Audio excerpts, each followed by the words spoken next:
Good afternoon, everyone. Welcome to the Prescott City Council voting meeting. For the record, it's June 24th, 2025. It's 3 p.m. And we'll start off with any introductions or announcements from Mayor Pro Tem Cantelmi. We do have a few.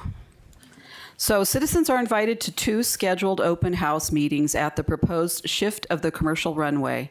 The meetings will take place June 25th and 26th from 4 to 7 at the City of Prescott Centennial Center, located at 1989 Wine Glass Drive, Prescott, Arizona. Airport staff invites citizens to learn more and share their feedback about this exciting new project. The proposed shift will also allow aircraft to fly over Deepwell Ranch and Pinion Oak subdivisions at a higher altitude, providing safer operations and to help mitigate noise in these areas by potentially offering quieter operations.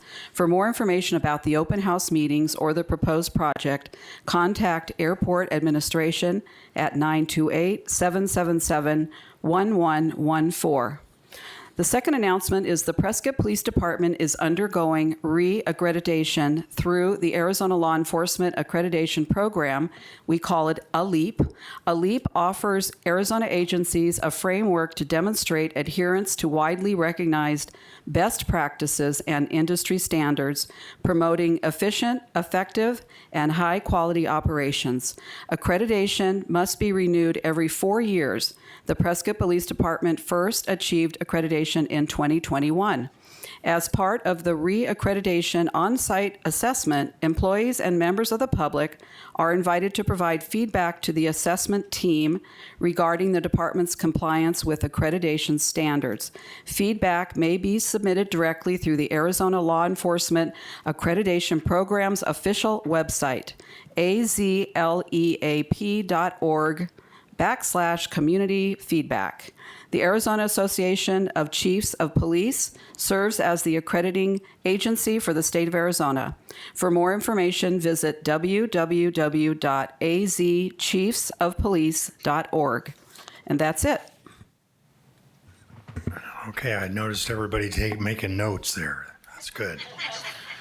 We'll now have an invocation from Pastor Dan Hurlburt from the Prescott United Methodist Church, followed by a Pledge of Allegiance from Councilman Montoya. I'm struck that just like the church, I'm the only person in the front row. So away it goes. Thank you, Mr. Mayor, members of the council staff, for this opportunity. Let us pray. Great and wonderful God, we thank you for this beautiful day here in everybody's hometown. We thank you for your cool and clean mountain air, for the forest and the creeks, for the wildlife, and for your manifold blessings, which are too numerous to mention. We pray for rain. We pray for those in service to our country, especially those in harm's way. We pray for their safety, comfort for their families, and peace in your world. As we approach Independence Day, we thank you for our freedom and those who have sacrificed so that we might enjoy it. We pray for the safety of those visiting our town, those competing in the world's oldest rodeo, and those who will keep us all safe during these festivities. We pray for your wisdom and discernment to be among these your servants as they are about our city's business. We thank you for the gift of life and love offered to all, and we pray in the name of the one who was and is to come. Amen. Please join me in the Pledge of Allegiance. Pledge allegiance to the flag of the United States of America and to the republic for which it stands, one nation, under God, indivisible, with liberty and justice for all.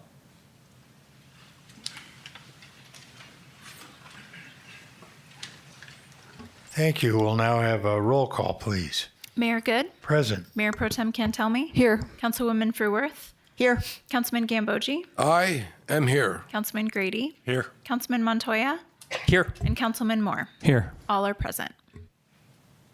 Well, we have a presentation today from our legislative representatives that are keeping an eye on our concerns from Prescott down at the state legislature. So, State 48 consultants, going to give us a summary of the legislative session. And who's starting off? Nick Ponder or Alexis will start us off. Alexis? We have some slides.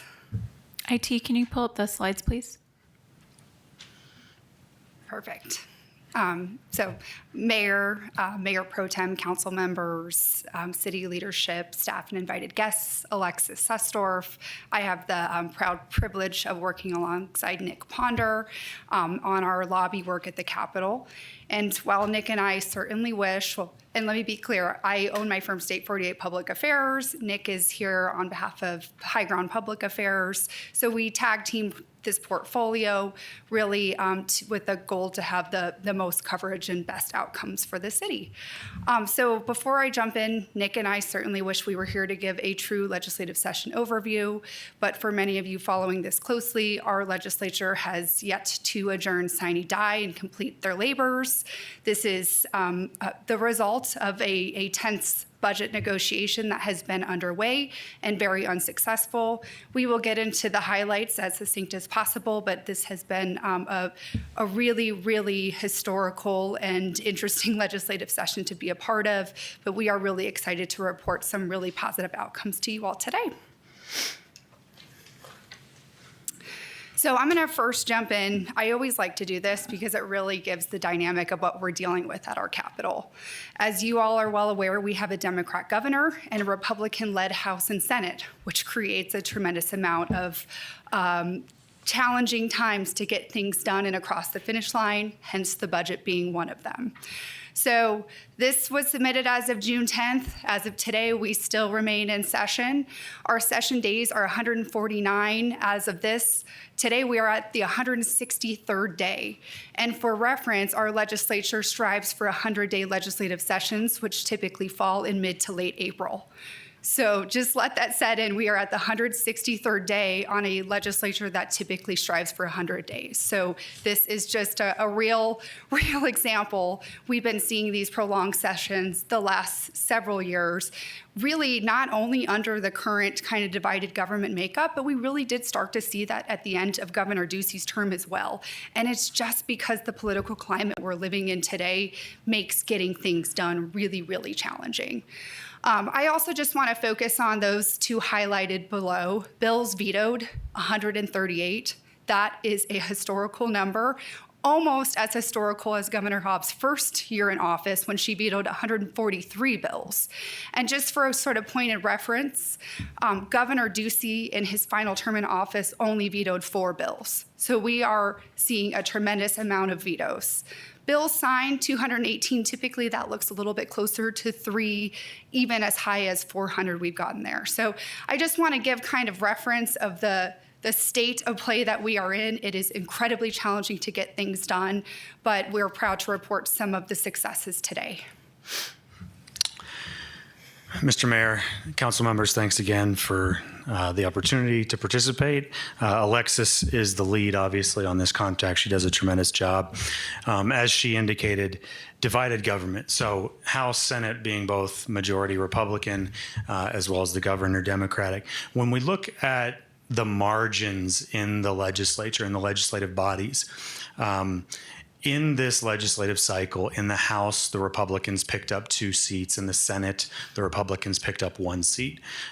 Typically when we're down there, and we'll get into this in the next slide, but typically when we're down there, when we're fighting on things on behalf of the city, narrower margins in the caucuses actually tend to help us a little bit better.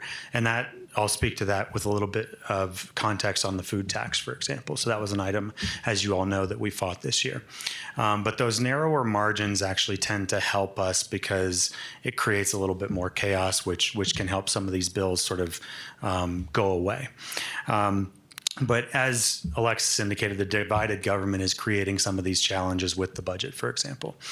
That said, the divisions were able to come together eventually on the developmental disability issue. So with developmental disability funding, there is funding capacity for parents, for example, who take care of their developmentally disabled children. The funding that was previously funded for that was not capacitized enough. And the legislature realized that early in session.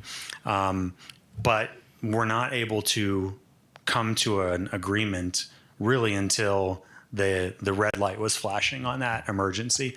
But they did, and they finally came to an agreement on that in April to come to a solution. Again, those parties able to avoid a catastrophe. Will they be able to avoid that catastrophe that is 7 days from now, which would be a government shutdown? That will be seen. And that is the budget challenge on the next bullet point. We'll get to that a little bit later. We've previewed it a little bit, but I want to get to that when we talk about the budget numbers and updates. A tax on local control, that's again on the next slide. And then our LD1 legislators have been very strong and supportive for the city of Prescott, and I want to get that. So if we can move on to the next slide, because I think those last two bullets sort of play into these three items. As you know, last year, there was a legislative item passed on accessory dwelling units. Effectively, what it did was it was supposed to, for cities above 75,000 in population, allow accessory dwelling units on those properties, at least two, effectively, two accessory dwelling units. The way that the bill was written, though, it could have been interpreted to only have subsection A apply to 70,000 cities of 75,000 in population above, and then everything else apply to everybody. That was problematic, obviously. And so the role that we played this year was getting a solution to that.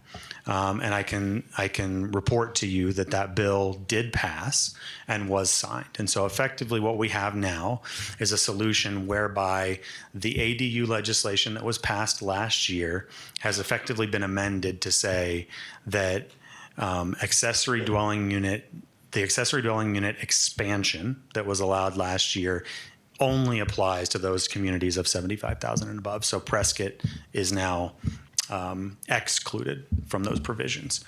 Another item, and this, when we speak to local control, that's why I was talking about how we like the narrow margins, because sometimes we'll have legislators push their independent ideas that may work for their community but don't work for all communities, right?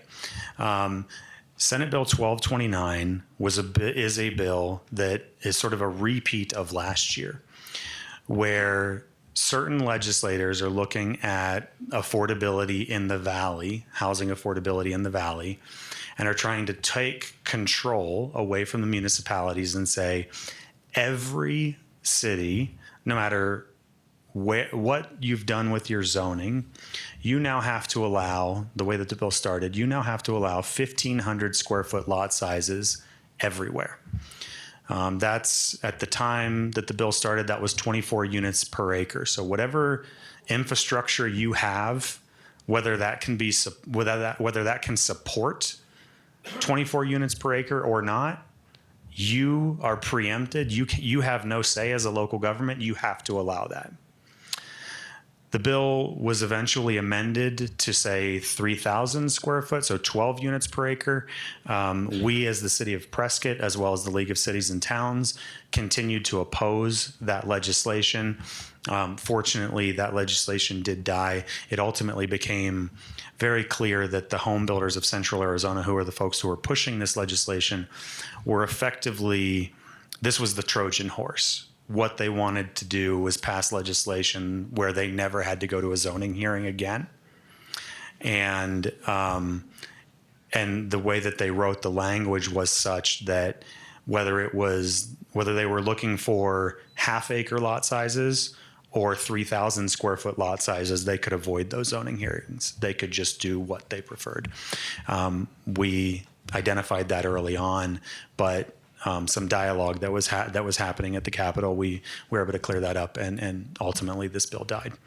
And then the last one, the food tax, as you all know, your initiative that passed last year to generate the additional revenue for public safety.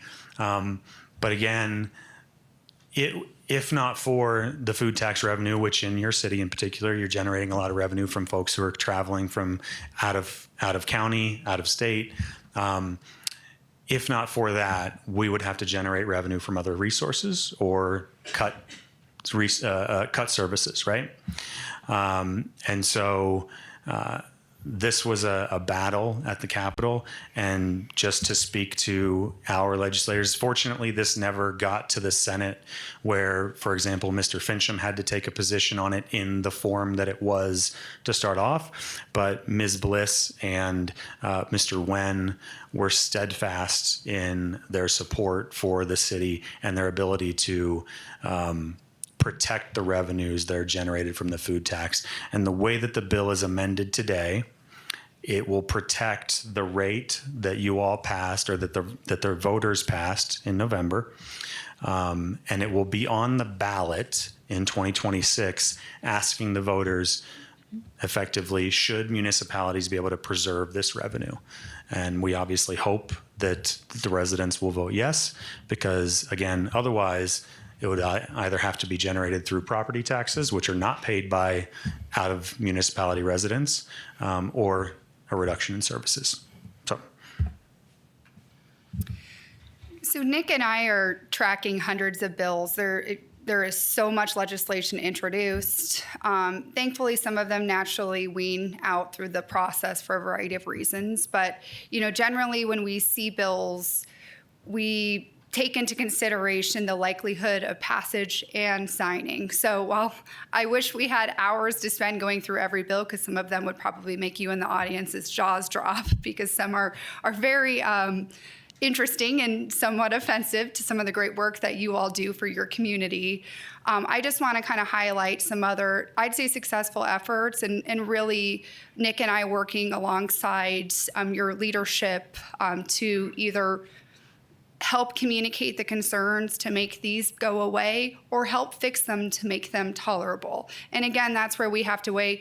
While I wish some of these bills we could take every single one down, because some of them probably are a heavy-handed state-level approach, we do have to pick our battles, and we don't always win those battles. But that's where our expertise in weighing in to say, we really got to focus on, I know you don't like this, but we got to amend this one because it's getting traction and it's going to get signed. That's what we really try to bring to the table. At the end of the day, if you all want to go to battle and take these down, we are right alongside you. But we really appreciate you, listening and taking some of our feedback on some of these items. I'll start with House Bill 2033, instant solar permitting. So this was one we worked really closely alongside your team to get the information. Instant and solar are two very attractive terms to a lot of our legislators. So on the surface level, there was a tremendous amount of interest on this piece of legislation. But once we really communicated with your city manager and leadership over the work of this, we learned pretty quickly that this has a tremendous amount of concerns. One thing I noticed, I was up here a couple months ago, one thing I noticed is how much drier it is right now. And solar is connected to electricity. So we need to do this right. We need to do this responsibility. And instant acceptance of a permit can have really, really negative consequences, not just inconveniencing one family with a fire, it can inconvenience the entire community with a wildfire. So that is why, in speaking with your team, we learned that this type of concept is an absolute non-starter because of the risks associated with it. Now, there are ways, and we'll continue to talk about it, there are ways that we can responsibly approach these types of issues. I know I talked to Mayor Pro Tem about this and learned a lot about some of the disposal issues with some of these. So I think there is a rich dialogue that continue to happen to continue to enhance this type of power in a responsible way, but instant solar permitting is not a foundation that was tolerable. And so we did prevail at the Capitol on this one and helping them understand that this is a concern. I really appreciate all the work of the team to deliver all the information for us to be successful in communicating this with our legislators. And just going back to, give Senator Fincham a shout out. He was steadfast in understanding the concerns on this piece of legislation. So again, just a plethora of examples of how we're listened to and we're responded to at the Capitol on these issues. Councilman Gamboa, did you have a question on this topic? Yes, I do. Alexis, earlier you told us that there were 1,679 bills posted. other than perpetuating their own existence. I don't know how you could justify 1,600 bills. And you've just taken us through 6 of these. How do you go through 1,600 and boil it down to 6? Mr. Mayor and council member, I mean, it is, in a city level lens, there is an unbelievable amount introduced. That is where the expertise in Nick and I go in. I will say, when we see a piece of legislation, you can certainly weigh the sponsor of the bill, maybe the text of the bill. You take some of those in consideration, where to prioritize your time. But I mean, it is an unbelievable volume. I will say that. It is certainly an unbelievable volume. And 1,600, I mean, it's 1,600 to 1,800. That is pretty standard for us. I completely agree that's 1,600 too many. There can't possibly be that much broken.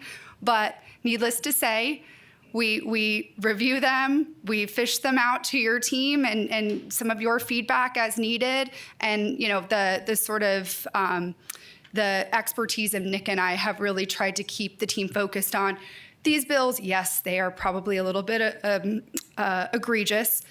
They're not going to go, so let's not prioritize our time on this. These bills could have a chance, so let's talk about these. Are these absolute non-starters, we can't fix these, or are these ones that we could potentially amend? And so that's really what we consult pretty regularly with your team to make that kind of determination. 1353 being one example. So this one was one originally we opposed. We had concerns with this one.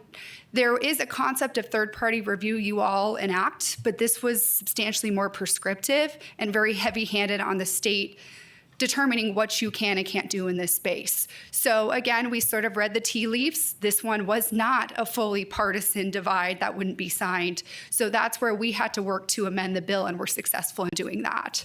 That's 1,600 as of June 10.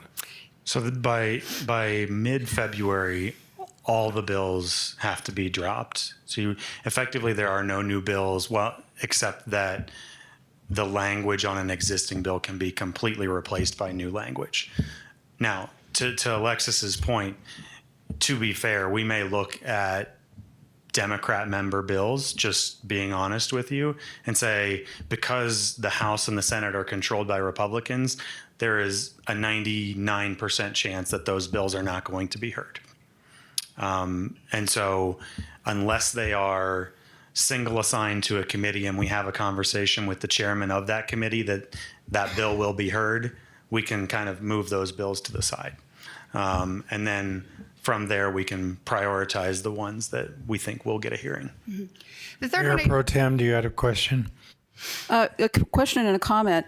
One of the things for the public's benefit I wanted to say, and I give Nick and Alexis a lot of credit for this, going back to that instant solar permitting, that was a Christmas gift to that particular company. They wanted to be able to go and get an instant permit to put a solar system up with zero accountability from anybody, including the disposal of these highly toxic panels. So once you guys actually read the bill, figured it out what it was, I mean, it's a business person's dream to be able to walk in and basically just say, I want to be able to do whatever I want, and I want no accountability, and that's what that bill was. So once you started educating some of the people down there as to what they were really asking for, it just couldn't happen. But something like that could have slipped through because of those two catchwords. You brought that up in the beginning, because it all sounds wonderful. But then you look into that, then the taxpayer or the consumer would have been stuck with, having to dispose of these panels, fix the roof where they make the penetrations. I mean, there's so many different things that could have happened. So congratulations for being able to get that taken care of. But that part of this is your detective work in looking at all of these bills and looking for those things that are included and embedded in the bills that cause the consumer harm, basically, or the municipality in our case. Thank you.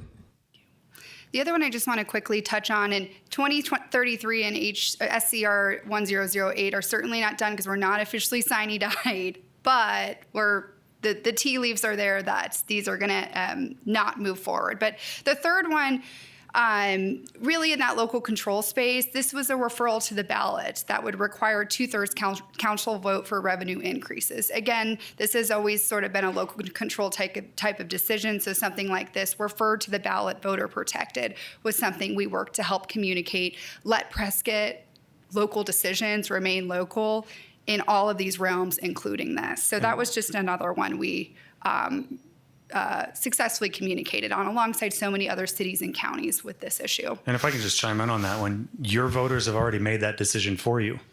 You have to go to the ballot to raise your sales taxes, right?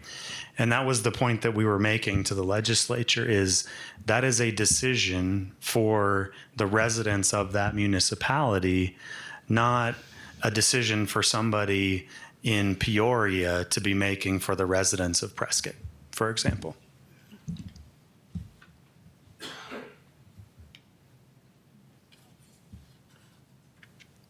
Should it be advancing?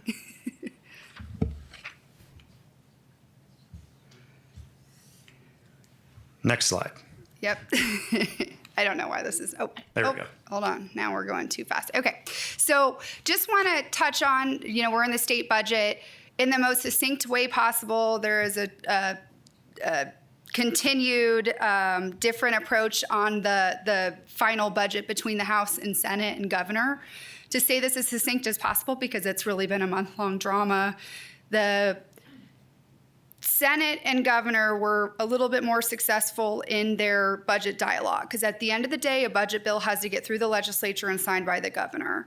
So, the partisan approach won't necessarily work because there is authority to veto these types of bills. There was a little bit of frustration with the House leadership on some of the success between the Senate and governor, and thus they just ended up dropping their own budget bill a couple weeks ago. The Senate then responded, dropping their governor negotiated bill early last week. And so it's been a little bit of a showdown to what version and who's going to hear what bill. As yesterday, the House dropped a second budget iteration as well, called a skinny continuation budget, which is really just trying to keep government open. The good news I want to report is in the House and Senate typical budget bills, there was $3.5 million included for the Prescott Airport Fire Service ramp, something that we all advocated for. You all joined that as well. We had legislators out for a tour. So just want to applaud you all in the success of that. I know many of you participate in the dialogue to help get us to this point. Now, again, we are not all the way across the finish line. I wish that we were, but the fact that we are in the two bills, one House, one Senate, is a really, really good step. I'll also note the Prescott Rodeo funds, the transfer of funds to the city, that was secured in both of the bills as well. Now, the actual language associated with that is prescribed a little bit differently, but at the end of the day, intended for the city for rodeo infrastructure projects is in both the House and Senate regular bills. Again, neither of these are in the skinny budget because the skinny budget doesn't include additional items other than keeping government open. I will say the State Route 89 was our third priority, which got less interest and traction this year, so excited to hopefully work on this in future years because I know how important this is for you all. So the state revenue landscape, so last year's budget, we had a $1.7 billion budget shortfall. Coming into, which created a lot of cuts, right? This year, the delta was effectively, we were going into this year looking at basically a $2.3 billion delta. As we went into the beginning of this year, the January analysis, so we have something at the legislature called the Finance Advisory Committee, FAC, which is made up of some economists, some independent economists from the Joint Legislative Budget Committee, economists, recognized economists in the state, and then a couple models from the University of Arizona who determined that we would have $612 million in budget surplus. That's the four sectors, the Finance Advisory Committee, JLBC, and then two models from U of A. Identified that we'd have $612 million. In April, they came back and said, okay, those four sectors identify that we'll have $615 million in a budget surplus. However, if you'll remember back to April, this was about a month and a half after the tariffs were implemented by the administration. And there was a lot of volatility at that point in time in the market on whether or not the tariffs were on or off, right? Saying nothing about the policy, the economists were concerned about the impact on the economy and how that would trickle down to the state level. And so what they said is, because the U of A models were backwards looking, they didn't have enough data where they felt comfortable with the volatility that was created by that federal policy. So they just wanted to look at the economists' models. And what they said is, the economist models effectively say that we have a surplus of 277 million instead of 615 million. So that set up this sort of squabble between the House, Senate, and the governor's office about what budget number do we go with respect to the surplus. At this point in time, what we can say, as Alexis alluded to in the prior slide, is the House is closer to 277 million. The Senate and the governor's office are above that number, closer to about 550 or so. Their argument is that the market has stabilized itself since April, with lesser of a percentage of a recession than was argued during that period of time. Nonetheless, we're having this battle about where we're at and what budget we should go with. And with a week to go before shutdown, we're not sure who's going to win this battle. If we can go to the next slide.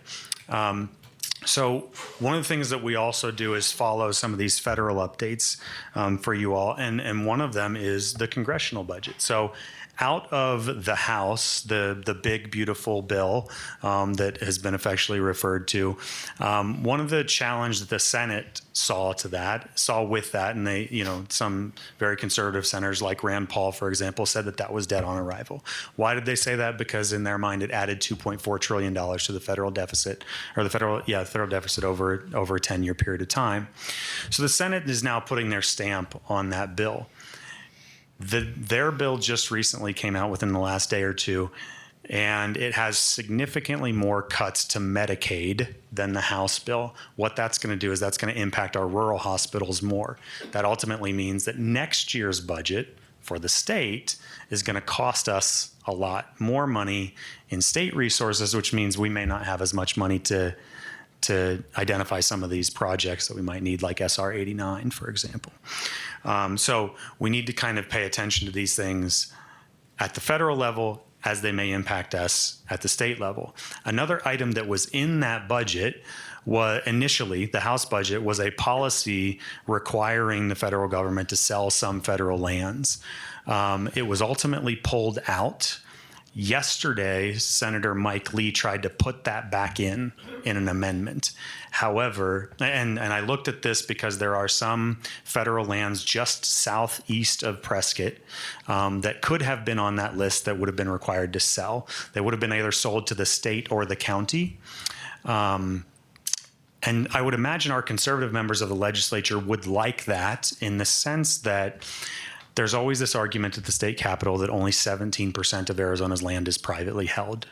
And we would like more of that to be in our own hands.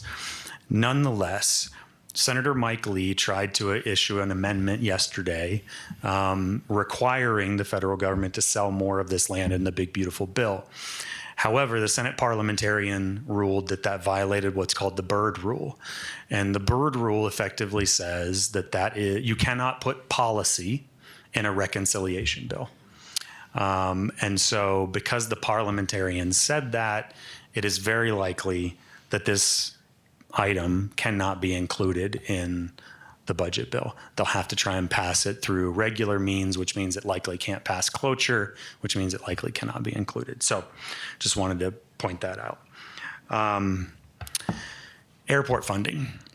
So in the big, beautiful bill, our senators, one of their asks to include in congressionally directed spending was $3 million for the Prescott Airport. we had been asking of that. Obviously, they get a bunch of requests. One of the requests that they did agree to include was ours. Now, that doesn't mean that it will ultimately be included in the final bill, but we're appreciative of that, and we hope that we can continue to get that. We've also reached out. I know that City Manager Kimball sent a letter to the FAA asking to expedite some of the approval processes for that as well. And then finally, I know that the league sends out updates all the time on the broadband program that was passed in the Infrastructure Act. The Arizona Commerce Authority is responsible for handling the I think it's $1 billion or so that was provided to the state of Arizona for rural broadband expansion. And so during this administration, some of those requirements of that program are being continuously updated. The league has been sending out those updates, and the ACA is working with the federal government to follow through on some of the changes to the application process for the Tier 1 applicants. So that's kind of the federal update that we have on that. Okay, I thought you were having a question. So I just want to thank so many of you that participated in our various legislative activities. I know some of you joined our various lobby days, meetings with legislators. I know so many of you contacted legislators, on a piece of legislation, food tax being an example, budget-related requests. And then some of you did come to the Capitol and testify on various stuff as well. So I just want to celebrate that. And it's just incredibly helpful. Your engagement makes our jobs so much easier. But, we're open for feedback. So in future years, or just over the next couple months, would love to hear from you all additional activities you'd like to do to engage, because we just really appreciate your engagement on these. I'll start this one real quick, and then I would love to hear from Nick, because he's super tuned in as well. Just what does the future hold? As Nick alluded to, some of the decisions at the federal level are certainly going to impact some of the state budget stuff in future years. And so, we certainly, especially with some of these really substantial Medicaid items, are looking at potentially having not only not as healthy revenue as we've seen in years past, but also some of these provisions we're going to have to address as a state if we choose to address them. 2026 election year, you can imagine, with our state offices up for election, it is going to be very, very ugly. We are anticipating next session to be more tense than ever. Now, the positives for us is typically in election years, they don't like to prolong their sessions quite as long. Although I think typically, although the exception was maybe the last election cycle for our legislature when they decided to go through July 31st. So, we're optimistic. That is sometimes a result of election year, but in general, it is going to be a really ugly food fight, like it always is. But every year it just seems to get messier and messier. Key issues, affordable housing continues to be a really popular topic at our Capitol. Unfortunately, that is always laced with some of these really heavy-handed top-down approaches on local control decisions, such as permitting. So, we'll continue to be vigilant and communicate around that topic. Water, you all well aware, water will continue to be a big focus at the Capitol. There was a pretty substantial kind of more urban water issue adopted this year. They were coining it ag to urban. So a lot of people are really starting to pound a drum saying, okay, you got your urban water win. Now it's rural water time. Let's get focused on that. So I do anticipate that'll continue to be. Education funds, just putting on your radar, this will probably be a big hot topic as well next year. Proposition 123 was a proposition passed back in 2015 to authorize additional use of state land trust dollars for K-12 education. The expiration of that is June 30th of this year. I will say those funds were baked into the general fund, so K-12 is not observing a cut per se, but there is interest to potentially extend Prop 123 for additional K-12 uses in the future. They have now tried for 2 legislative sessions to get that referral to the ballot and have been unsuccessful.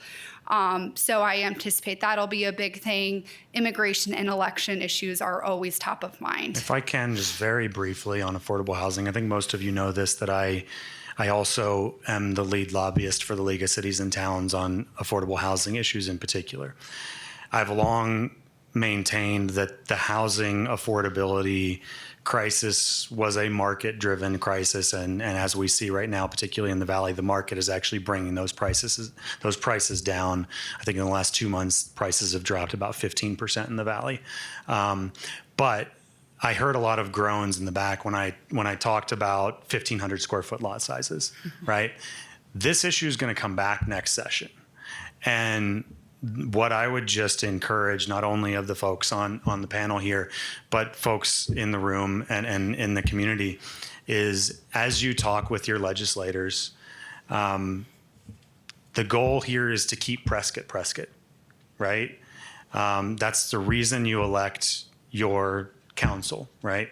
And the challenge here is there will be an effort eventually to try and draw sort of population limits in this legislation, just like there was in the ADU legislation. We want to try and avoid these population limits because eventually what's going to happen is they'll change that population limit. So next year they may try and do something for communities of 75,000 and above that says lot sizes of 3,000 have to be permitted everywhere. But then 5 years from now, it's going to be cities of 50,000. And in 5 years, you're going to be at 50,000, right? So just want to maintain some vigilance on that because that mission creep does and will happen. Councilman Gambogi had a question. I always thought that immigration was a federal issue, and you mentioned immigration, but how in God's green earth would legislatures in Phoenix, what would they see immigration as an issue? Yeah. So, what was it? The year before last year, there was a referral placed on the ballot dealing with state level approaches to what they saw as addressing some of the immigration issues. Also, in coordination with that, there is a tremendous amount of focus in investments for law enforcement, so sheriffs and such. That seems to be the major focus. There is, a continued belief amongst many of our legislators that they don't feel like the federal government is adequately addressing this.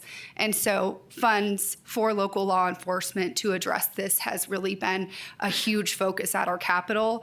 And I do know, even in this year's budget iteration, there is some pretty substantial investments in local law enforcement, sheriffs and such, with a focus on following through on immigration processes that they don't feel the federal government is addressing adequately. And I believe there may have been a Warren Peterson bill this year, if I remember correctly, that would have forced local law enforcement to aid federal law enforcement in the enforcement of immigration law, even if you don't have necessarily the resources to be able to do that. And if you didn't, then there was some punitive damages for that.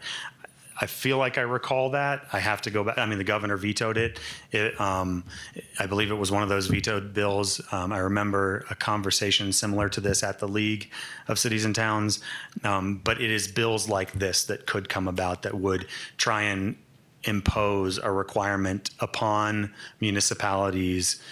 And the municipality's opposition would effectively be it's an unfunded mandate.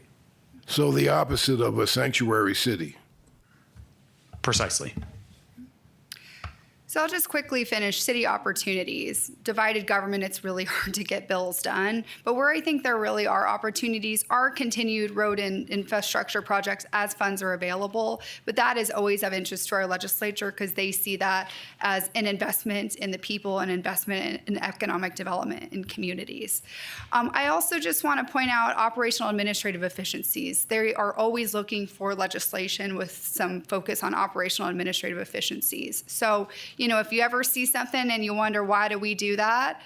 If it's something legislatively and it's overly bureaucratic, run it by us because I think there is an opportunity to, while there is heavy-handed in some of the affordable housing and permitting, there is an interest to reduce some of the government administrative processes. So there are, in the right lens, there are opportunities there, and we encourage you all to bring those types of situations to us. That's it. Do you have anything to add, Nick? think you covered it. I would just say Alexis is awesome. She's been the lead, like I said, on this. Solar bill was 100% her. I'm not going to take any credit for that. And a lot of this was 100% her, so my hat's off to her.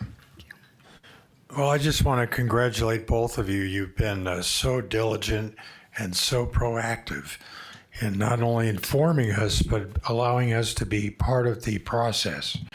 And I think compared to our previous conditions, I think we've been much more capable of having an impact on legislation at the legislature compared to where we were in the past. So we appreciate your information, your work. We look forward to working with you next year and many years after.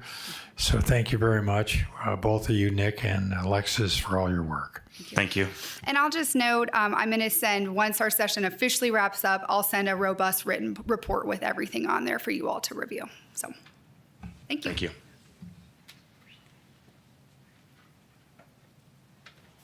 All right, that concludes our presentation today. We'll move on to the open call to the public. Thank you, Mayor. The City of Prescott welcomes public engagement. Residents may comment and address the council regarding items that are not included on the posted agenda during the call to the public. If you wish to speak, please complete a green speaker card and submit it to me prior to the meeting being convened. As a reminder, speakers are limited to 4 minutes, and the call to the public will be limited to 40 minutes in total with the following stipulations. Citizens will be limited to addressing the council on the same topic only 4 times in total. If a topic has been addressed more than 5 times by different speakers, the mayor may limit future discussion on the topic, and topics of a primarily national concern may be limited at the discretion of the mayor. I do have 2 open call cards today. The first one is from Richard McElroy.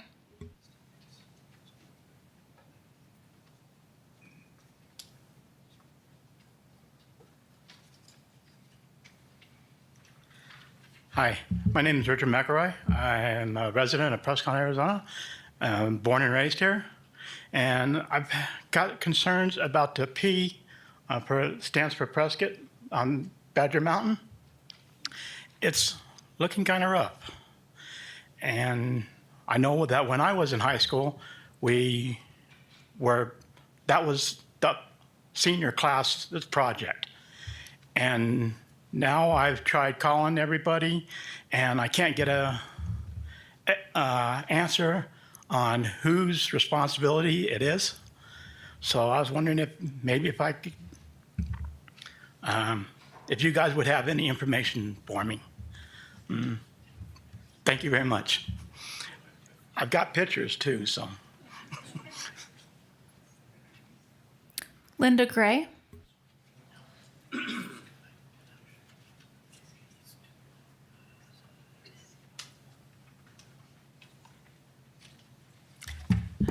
Good afternoon, Mayor Good, City Council members, staff, and the community.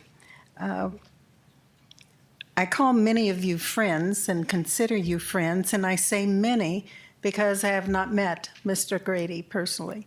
So thank you for allowing us to have public participation.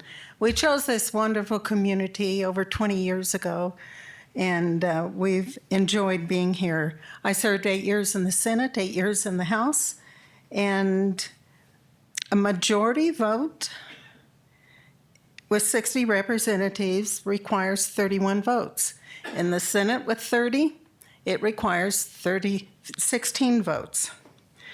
This attachment to the May 20th meeting that we had clarifies what the Prescott City Charter, Article 2, Section 12 says.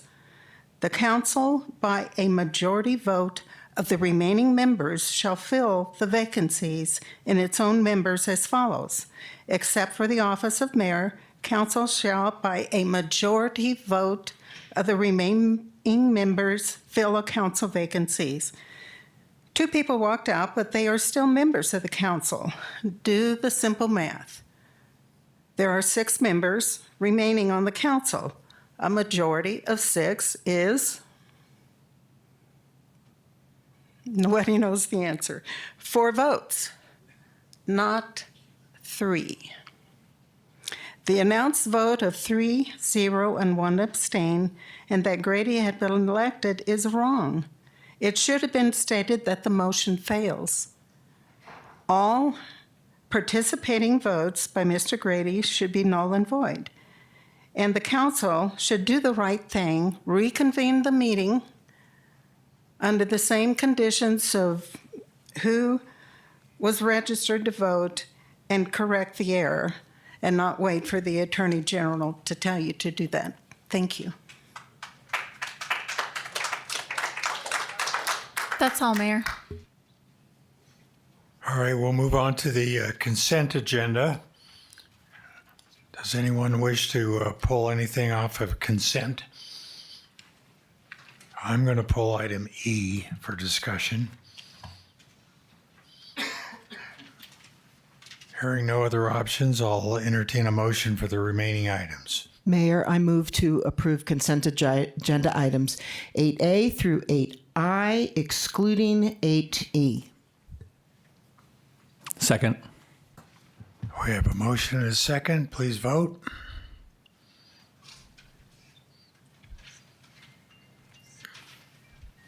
Passes 7-0. I wanted to make a point on 8E because we're dealing with 4 federal aviation grants that were received. One for phase 1 of the land acquisition proposal from the federal government for $3 million. A second grant from the federal government for also land acquisition in the amount of $1 million.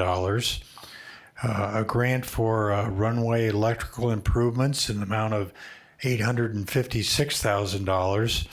And lastly, a grant for hangar development phase 1 in the amount of $1.66 million. So I wanted to make a point that the city of Prescott's matching amount that the city had to put in was $170,000. And we received $6.7 million in response. This is how important it is for us to be able to have access to federal grant funding and to be able to anticipate that in most cases we do get reimbursed. So the amount of funding that comes into the airport to improve its operations and the conditions and property on the airport for not only commercial services, general aviation services, but also even maybe more importantly, the ability for our airport to be the primary wildfire fighting airport in all of northern Arizona is so critically important. And even though sometimes we're told, well, you can't guarantee you're going to get it, but in most cases, it's pretty likely that the FAA will grant those funds as long as they're properly requested and that we have the ability to provide our grants for it. So I simply wanted to make that statement because I know that we're going to be talking about other opportunities for grant funding from the FAA, and it's so incredibly important that we continue to be able to prepare those grants, ask for them, and then also our city manager and I are going to be down at the Arizona League trying to ask for some ability to manage our budgets every year, because when we say we're going to apply for a grant, we have to include it in our budget, even if we don't get it. Because if we do get it, then it has to have been in the budget for us to spend the money once we receive it. So it's kind of a quirky way of handling a budget, but sometimes the public will say, wow, your budget has gone up so much. Well, it's simply because we have to be able to put a potential grant receipt into our budget, hoping that we do get that grant, and then we're able to spend it. Because if we don't put it in the budget and we receive the grant, we can't spend it. So it's one of the components of our budget requirements, and our city manager and I are going to be meeting with the Arizona League to see if at least we might be able to modify our budget mid-year so that if we don't get a grant, then we can modify the budget and reduce it the appropriate relative amount. So with that said, I will move to approve item 8E on our consent agenda. Second. We have a motion and a second. Any discussion? Please vote.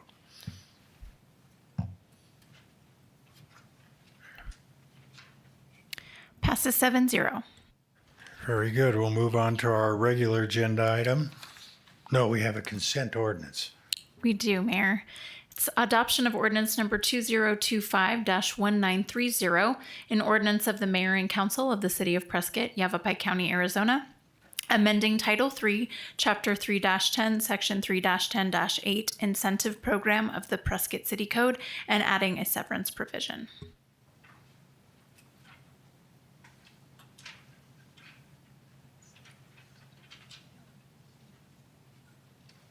Do we have any presentation information on this? Not unless council has questions, Mayor. It's consent. If there's no concerns or questions, I'll entertain a motion. Mayor, I move to adopt consent ordinance item 9A. Second. We have a motion and a second. Do we have any public comment on that? We do not. Okay. In that case, please vote.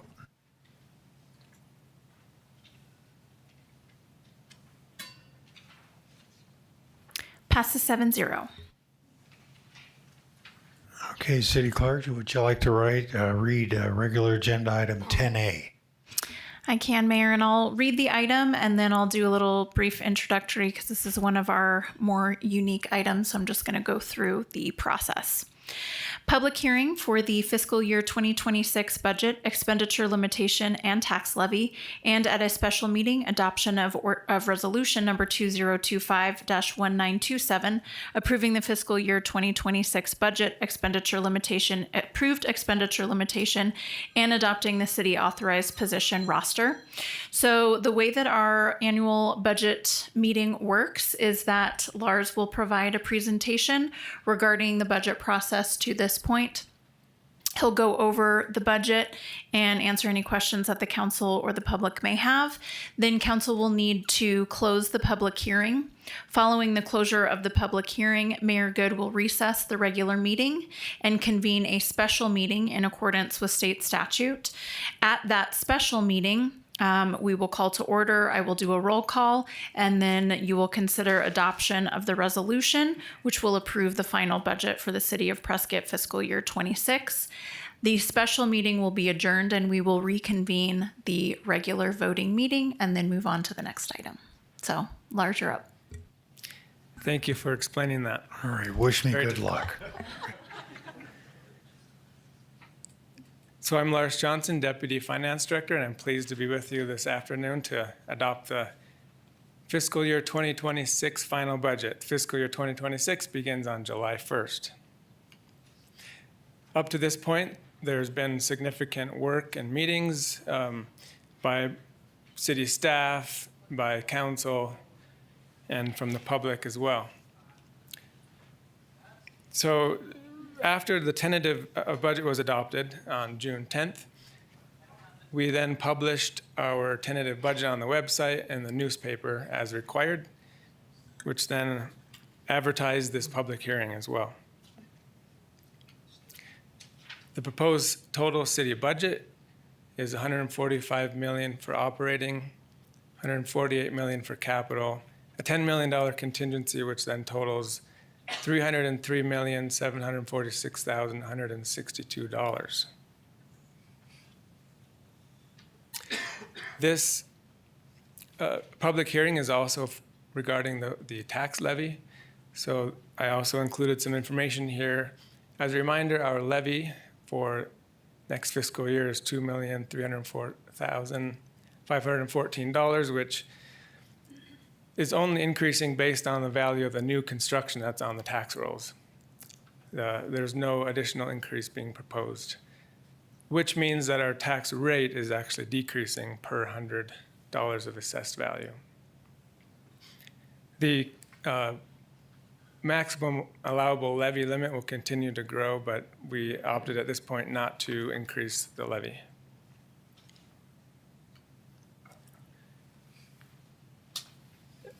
This, as was well explained by the city clerk, we'll have a public hearing, and then we'll adopt the items in the special meeting. I also wanted to note the alternative expenditure limitation, which is home rule, is also set by council after the public hearing with adoption of the final budget. And then as required, we have the adoption of the property tax levy in 2 weeks from now. There's required to be a 14-day window before we adopt that. And that concludes my presentation. I'm here for any questions from council or the public. Any questions from the council? Do we have any public comment on this? We do not, Mayor. Okay. In that case, I will, I guess I can do that. I'll move to close the public hearing. Second. We have a motion and a second. All in favor?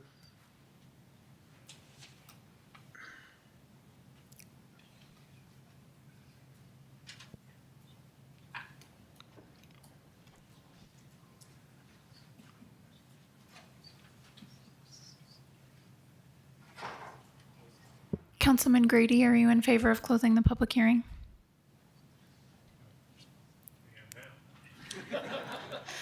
Thank you. Passes 7-0. Very good. And I will We'll convene. recess. Well, we're going to recess recess this meeting. and then convene the executive or the So special. this current meeting is recessed. And now we're going to convene a special meeting per ARS 42-171-105 to determine and adopt estimates of proposed expenditures for the purposes stated in the published proposal. So we'll start with a roll call, please. Mayor Good, Present. Mayor Pro Tem Cantelmi, Here. Councilwoman Fruworth, Still here. Councilman Gambogi, I am here. Councilman Grady, Here. Councilman Montoya, Here. and Councilman Moore. Here. All are present. Very good. City Clerk, do you want to read the business? Adoption of resolution number 2025-1927. I'll entertain a motion for that. Mayor, I move to adopt resolution number 2025-1927. Second. I have a motion and a second. Any further discussion? Please vote.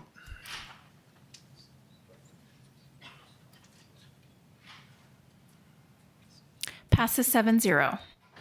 Very good. So that we will now adjourn this special meeting. Reconvene the regular meeting.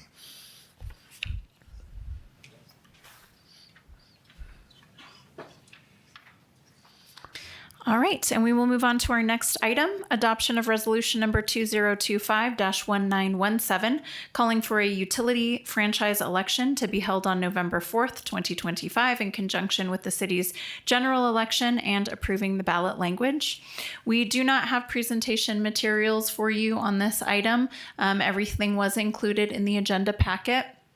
The adoption of the resolution will set the ballot language for the APS franchise agreement, which is required as the current franchise agreement will expire. And it will place it on the general election ballot and open up the argument filing period and all of those other items that I do for an election.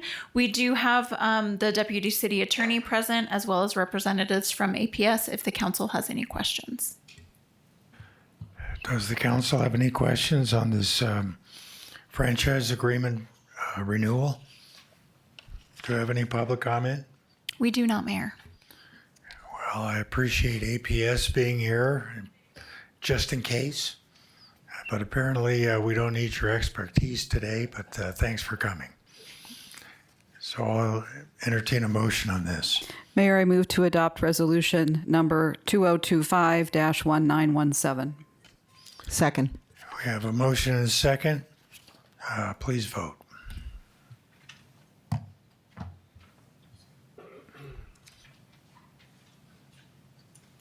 Passes 7-0. All right, now we'll move on to item 10B. GPA 22-001, presentation and discussion regarding the updated City of Prescott 2025 general plan and adoption of resolution number 2025-1922, approving ballot language for the November 4th, 2025 general election. Good afternoon, Mr. Mayor, Mayor Pro Tem, members of council, Chelsea Walton, Community Development Let me Director. correct my statement. This is item 10C. Oh, yes, sir. Thank you. And I'll ask IT to, thank you. So good afternoon again.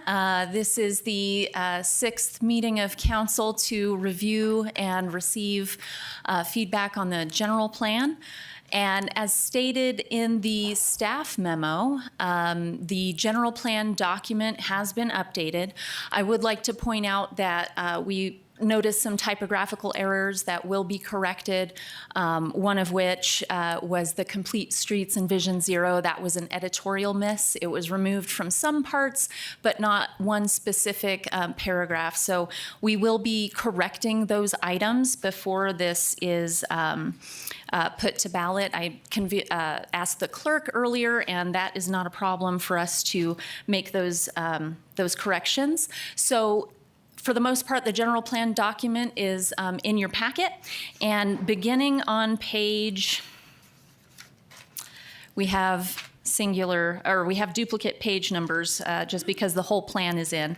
But page 635 of your packet begins the general plan document. This does encapsulate all of the discussion items that council has had to date with the aforementioned corrections that we have on that section. We also do have the future land use map updated pursuant to our previous conversation. And as mentioned in the staff memo, we did get with the airport staff to that northeast portion with the very low density that was discussed by council at last meeting, at the special meeting on the 12th. And then we did respond to questions regarding state statute compliance, and that information is in the staff memo. I wanted to make sure we have plenty of time for council, so I didn't prepare any other remarks, and I am here to answer questions for council and any other items that we have to discuss. Well, I know at the last meeting, Airport Director Rick Kreider or any of his representatives were not present when we made a decision on the area that was northeast of the runway extension. And after I had a chance to talk with Mr. Kreider, he indicated that should be very low density. So has that been changed? So what's reflected in the packet is the information we received from the airport previously, and Mr. Kreider is in attendance if you have other questions for him. Well, I think it needs to be clarified to the rest of the council. Mr. Kreider, please come forward. Good afternoon, Mayor, Mayor Pro Tem, member of the council. Happy to answer your questions. Apologize for not being here last time. I was at a wedding out of state, so my apologies. I had a better time, I think, but happy to answer any questions. That doesn't count. Yeah, so we had decided to move that to, I believe, low medium. Very low density, sir, as depicted on the map, page 634 of your packet. So that's the section that extends to the airport-specific area plan runway boundary in the northeast quadrant. In the packet, I believe it's bottlenecked wash that was used as the boundary. It doesn't go out all the way to the airport-specific area boundary. So it's the I think that's darker what color. we're discussing now.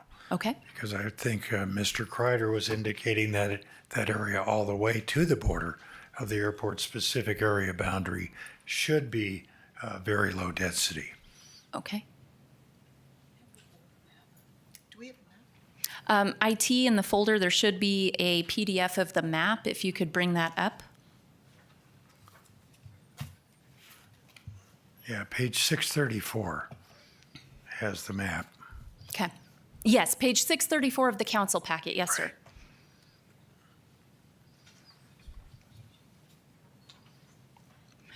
And I don't know, Rick, while IT is looking for that, if there was other feedback that you had. Yeah, no, I think we had a great conversation. The genesis of the comment I made to you, Mayor, at our advisory committee meeting was that recent information kind of highlighted the corridor and the future corridor on that runway alignment that goes from the airport up to the northeast. So we did review that, and I think that to avoid any confusion, I don't think there's any disagreement on our part, but to alleviate any confusion, we want to present what council talked about previously, and then receive any further comments. So is that fair, Chelsea? Yeah. So what's in the packet goes all the way from the existing city limits up to the north and the boundary up on the very north side. And then it extends eastward to the Bottleneck Wash area and then down along those section lines with the very low density.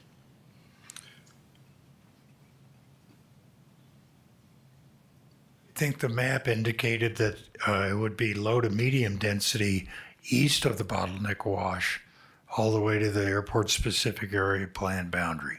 Yes, sir. That is what's depicted on the map. Yes, sir. Mr. Kreider indicated that that should be very low density, not medium. Great. And we reconcile that, again, not to create any confusion, wanted to bring it back. I think at the end of the day, that's all outside the city boundary, city limits, so it would require further action by council, but I don't think there's any disagreement amongst us. We're just trying to alleviate misunderstanding or confusion. Well, I believe there is disagreement, because Chelsea said it goes to the boundary of the Bottleneck Wash. Yeah, and I don't think we're opposed to that. Again, that's a council call, so we left the map. Your recommendation was to extend very low density all the way to the border of the Yes, sir. That's airport correct. specific area plan. That's correct. So that needs to be changed. Yes, sir. And we need to have, 5 votes to change that here? Just for consensus. Is that correct? So Yeah, that's correct. So it's 4 to make a change on an item and then 5 to approve the plan. Not even there, okay. yes, sir. So the Councilwoman Furworth. Yeah, I want to. Our concern for those that weren't here at the last time was the approach as airlines are coming in and more homes, more complaints of noise. So we were looking at the approach to the runway. And so I think it's really important that we actually get a map up so everyone's looking at the same visual. IT is working on it. They said they don't have the map in the folder. So Okay. I just messaged Tori to get it. great. And I'll ask my team to go ahead and put that in there. So unfortunately, this is the map we have. And we'll get it in there momentarily. And so I can't point and talk at the same time and hold a map. I'm out of hands. If you look at the blue runways and you head northeast, not north, but northeast, you would think that where there's a funny little line, which I've now learned is Bottleneck Wash, that brown would continue up through the northeast. Yes, ma'am. And so does it also need to head east? I believe the discussion at the advisory council and what we discussed in house was the sections north and east up to the unincorporated parcels. And the rationale behind that was we have a current, as Mayor Pro Tem mentioned earlier, 2 open houses coming up this week and discussion publicly about shifting the runway as well as extending it. So that coupled with, just the corridor of activity that happens departing the airport and going to the northeast towards Cottonwood and other practice areas, it made just a lot of sense, and that was one of the recommendations we made.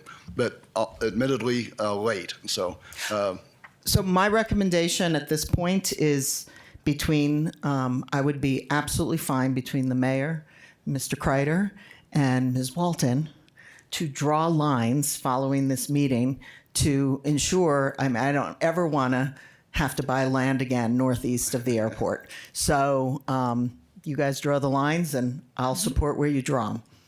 Absolutely. We can amend the map to council's specifications, and I'll work directly with Rick to get that done. And we can have, there we go. Thank you, IT. So this is what was included in the packet, and what we're discussing is on the upper right of the screen, the kind of where it goes from salmon to yellow. The section would be extended in the salmon color to the northeast. Those two vacant sections that would go to the north boundary of the blue line, which is the airport specific area boundary, and then not into the developed area, but those blank land sections would be the very low density. And is that what I'm hearing from council? Correct. Okay. Councilman Moore? Mayor, I actually pushed my button before we got onto this topic, so when we get off this topic, I'll speak. Thank you. All right, we will make that amendment, Very sir. good. One of the other things, thank you, Mr. Kreider. As I recall and mentioned to you, a mandatory requirement in a general plan is for any town or city that has a military installation. Yes, sir. So that should have been added, but I don't see it being added. Correct, sir. And we went over that with our legal team for the city of Prescott. Mr. Joe Young's office investigated all of the statutory requirements relative to that. There is a section in your packet on page 627, part of the staff memo, and it was determined by the city's legal department that that was not necessary based on the classification of the National Guard site here in the city of Prescott. So you're determining that that's not a military installation? Yes, I'm not determining that. Military installation is defined through the statutes, and it falls without the definition of that defined military installation. So I think it's one of those things that we can communicate, we can speak with them, but it's not on the mandatory list because it's not, it falls outside the definition.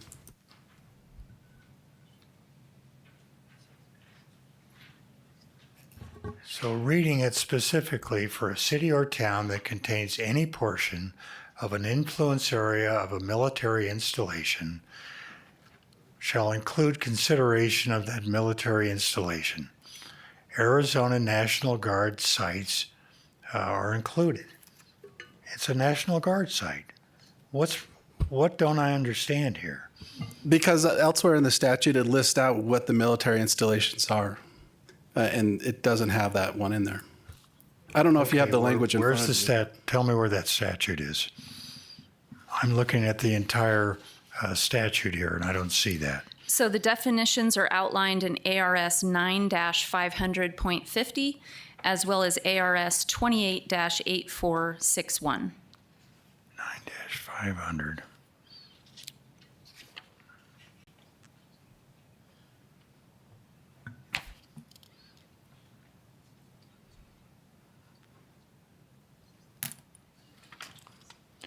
National Guard facility located in the city or town with a population of more than 1 million persons. So is that the exclusion? Correct. All right, so we'll put this on the general plan in 2085. Yes, sir, and I hope everyone in this room will vote for it. Okay. Okay, we'll move on. Councilman Moore? Thank you. I don't know if this is the appropriate time to make this comment, but Chelsea had a question on page 749 in our packet, which is page 110 of the general plan under youth programs. The first paragraph about YMCA, I find that very confusing. I wonder if that's a mistake and it should be taken out.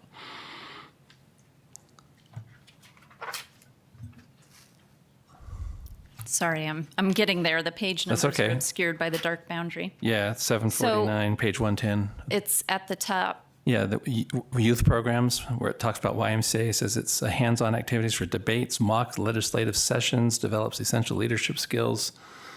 It doesn't seem to correspond at all with what the YMCA Oh, that's is. the youth government program.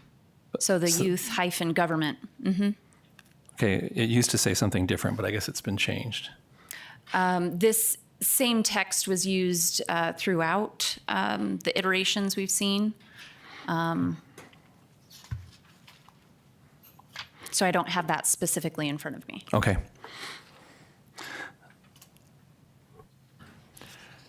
Mayor Pro Tem? Yeah, Chelsea, I hate to. Do you have your pointer?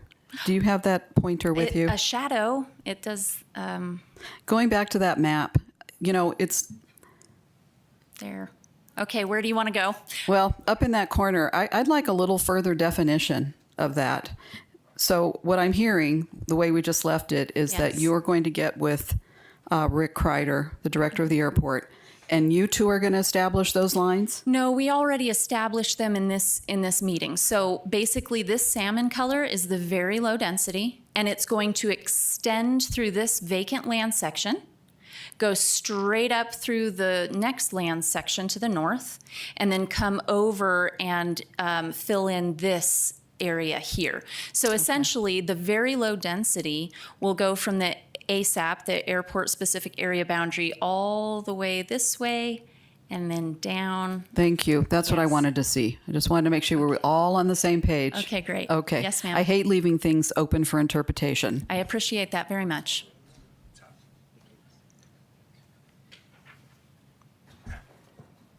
Councilwoman Firth. Thank you, Mayor.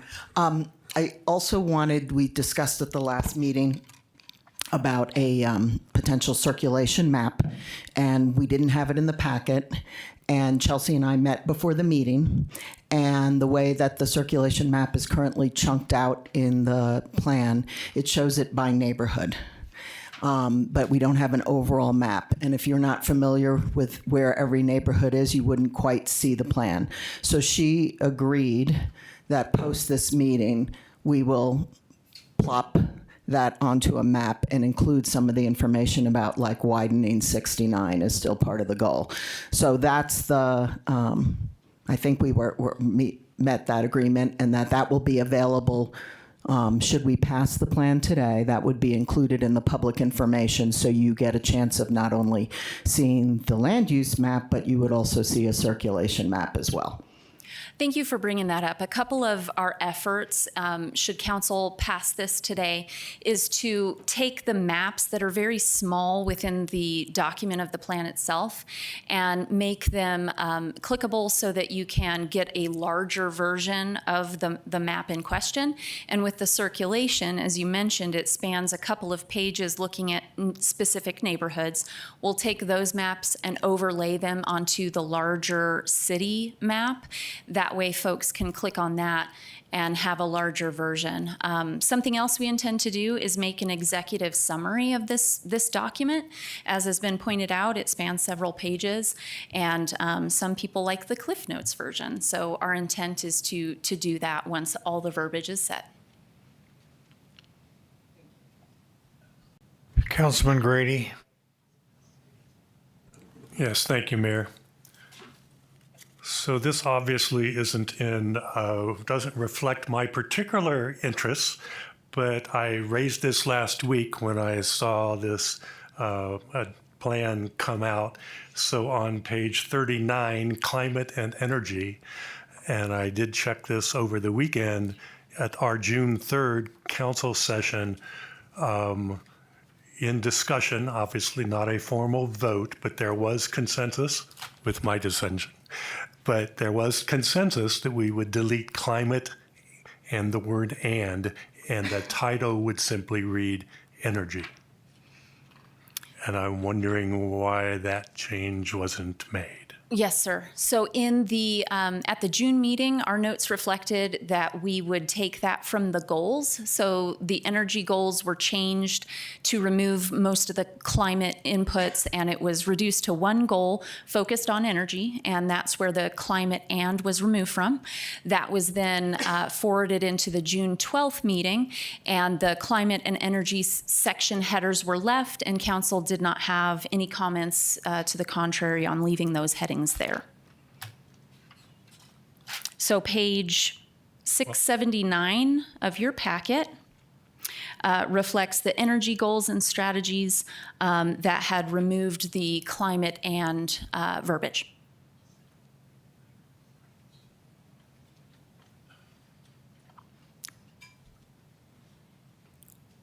And so I'm looking at the public document that was released last Thursday, and it's still Yes. showing climate and energy on page 39. Correct. So the section spans climate information throughout the climate adaptation planning.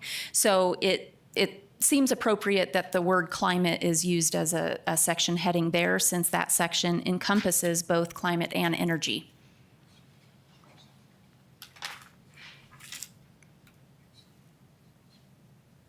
Thank you. Thank you. You know, I brought this up, I think, twice, and I'll bring it up again because just as you've heard, we just received almost $7 million of federal funding for our airport. So in the executive order signed by President Trump on January 20th, 25, it says agencies shall remove all statements, policies, regulation forms, and communications or other internal and external messages that promote or otherwise inculcate gender ideology. Federal employees acting in an official capacity on behalf of their agency shall use the term sex and not gender. And then lastly, each agency shall assess grant conditions and grantee preferences and ensure grant funds do not promote gender ideology. So changing the reference in the Prescott's roadmap on page 642, where it references genders, plural, by the way, could simply be changed to sex, and that way we wouldn't be risking the potential for a denial of our grant applications for strengthening, lengthening the runway at the airport and expanding the wildfire areas where our slurry bomber, fire retardant aircraft are staged, and then be able to have fully loaded fire retardant aircraft instead of only a third or half loaded aircraft right now because of the short runway and the inadequate capacity to handle weight. So I would ask again for the last time that we remove the reference to genders and simply replace it with sex. There's no reason to take this risk. Yeah, let's keep the applause and any other expressions of support or opposition. Thank you for the statement, Mr. Mayor. Right. As discussed at the last meeting, we work at the pleasure of council, Right. and so it's on the floor. So I would ask that the council be polled again to replace genders with the word sex. Councilman Moore. Before we poll, I just have a question. The statement that you've read in the past and again today from President Trump, the executive order, was for federal agencies to remove the word genders and to... Yeah, the FAA is a federal agency. Right, but we are not. And this is our... We are applying for grants from the FAA. I understand that. But I think the use of the word gender does not promote gender ideology. And the fact that you pointed out that genders was plural, as it should be plural. There isn't one gender. Not arguing over the term genders. We're trying to make sure that if we apply for FAA grants, we're not going to be denied because we use the word gender in our general plan instead of simply using the word sex. It's very simple, but apparently you can't grasp the concept.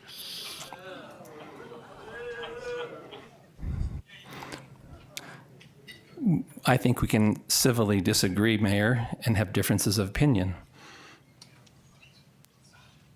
Well, I assume that you're not going to poll to support this. It's not that I'm not willing to support it. I just think we're making a much bigger issue than we need to out of the word genders. I just can't feel the same way that you feel about it because President Trump's directive was directed to federal agencies to remove the word genders from their policies. I'll read it again. Each agency shall assess grant conditions and grantee preferences and ensure grant funds do not promote gender ideology. So a grant fund Gender for an airport... ideology is defined earlier by saying, shall use the term sex and not gender. How much more simple can it be? So a grant fund application for an airport extension is going to include gender information?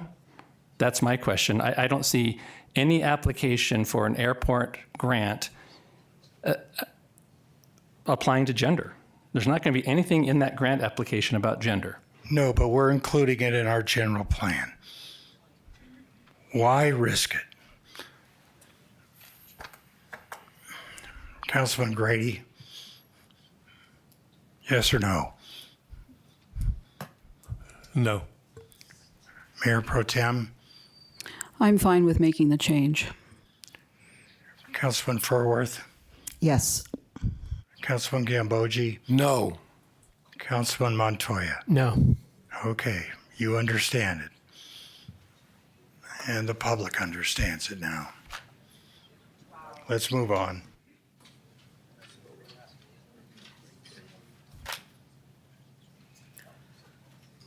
All right.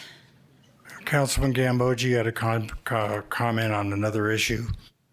I sure do, Mr. Mayor. This is our 6th meeting on this topic, on a subject that's not legally binding, and we have more important issues to resolve in this city, and I suggest we move on. Your concerns are noted.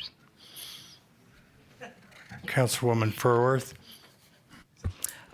Just for the public's knowledge, when you get to the end of the plan, it talks about what is a major plan amendment and minor plan amendments. And one of the things that is there is that any general plan text amendment, like the word gender versus sexes, can,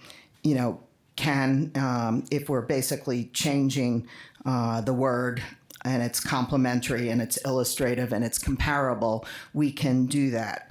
And it will not have to go through a major plan amendment. So your future council who is sitting here a few months from now, and if and when our first federal grant gets denied for this reason, then we have an option available in the future to change the language, okay? So I just want the public to understand that's there, and it's something that can save us down the road after we lose some money.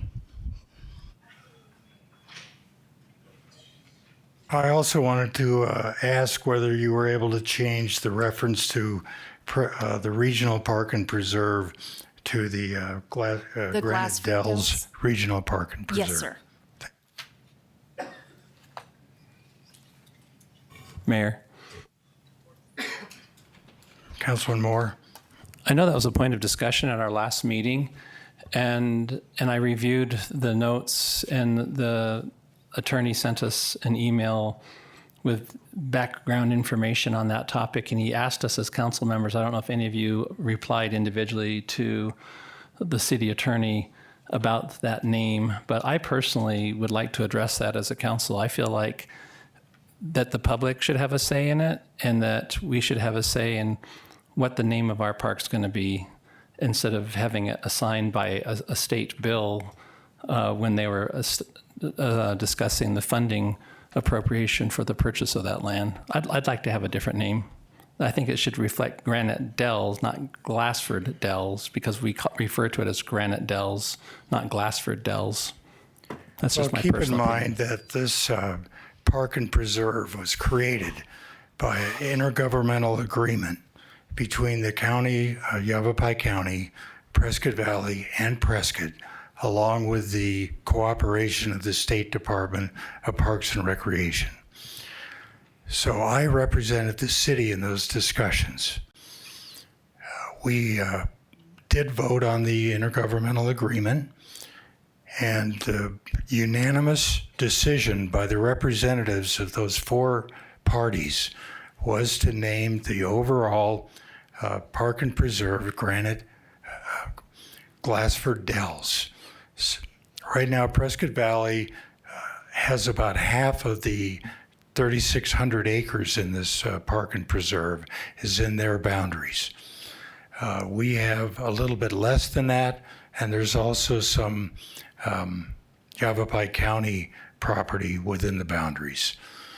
So I represented the city in that, and I suggested that rather than calling it the Glassford Hill, the people that come to visit Prescott are much more interested in seeing the granite dells and the unique geology there than making their way to the top of Glassford Hill.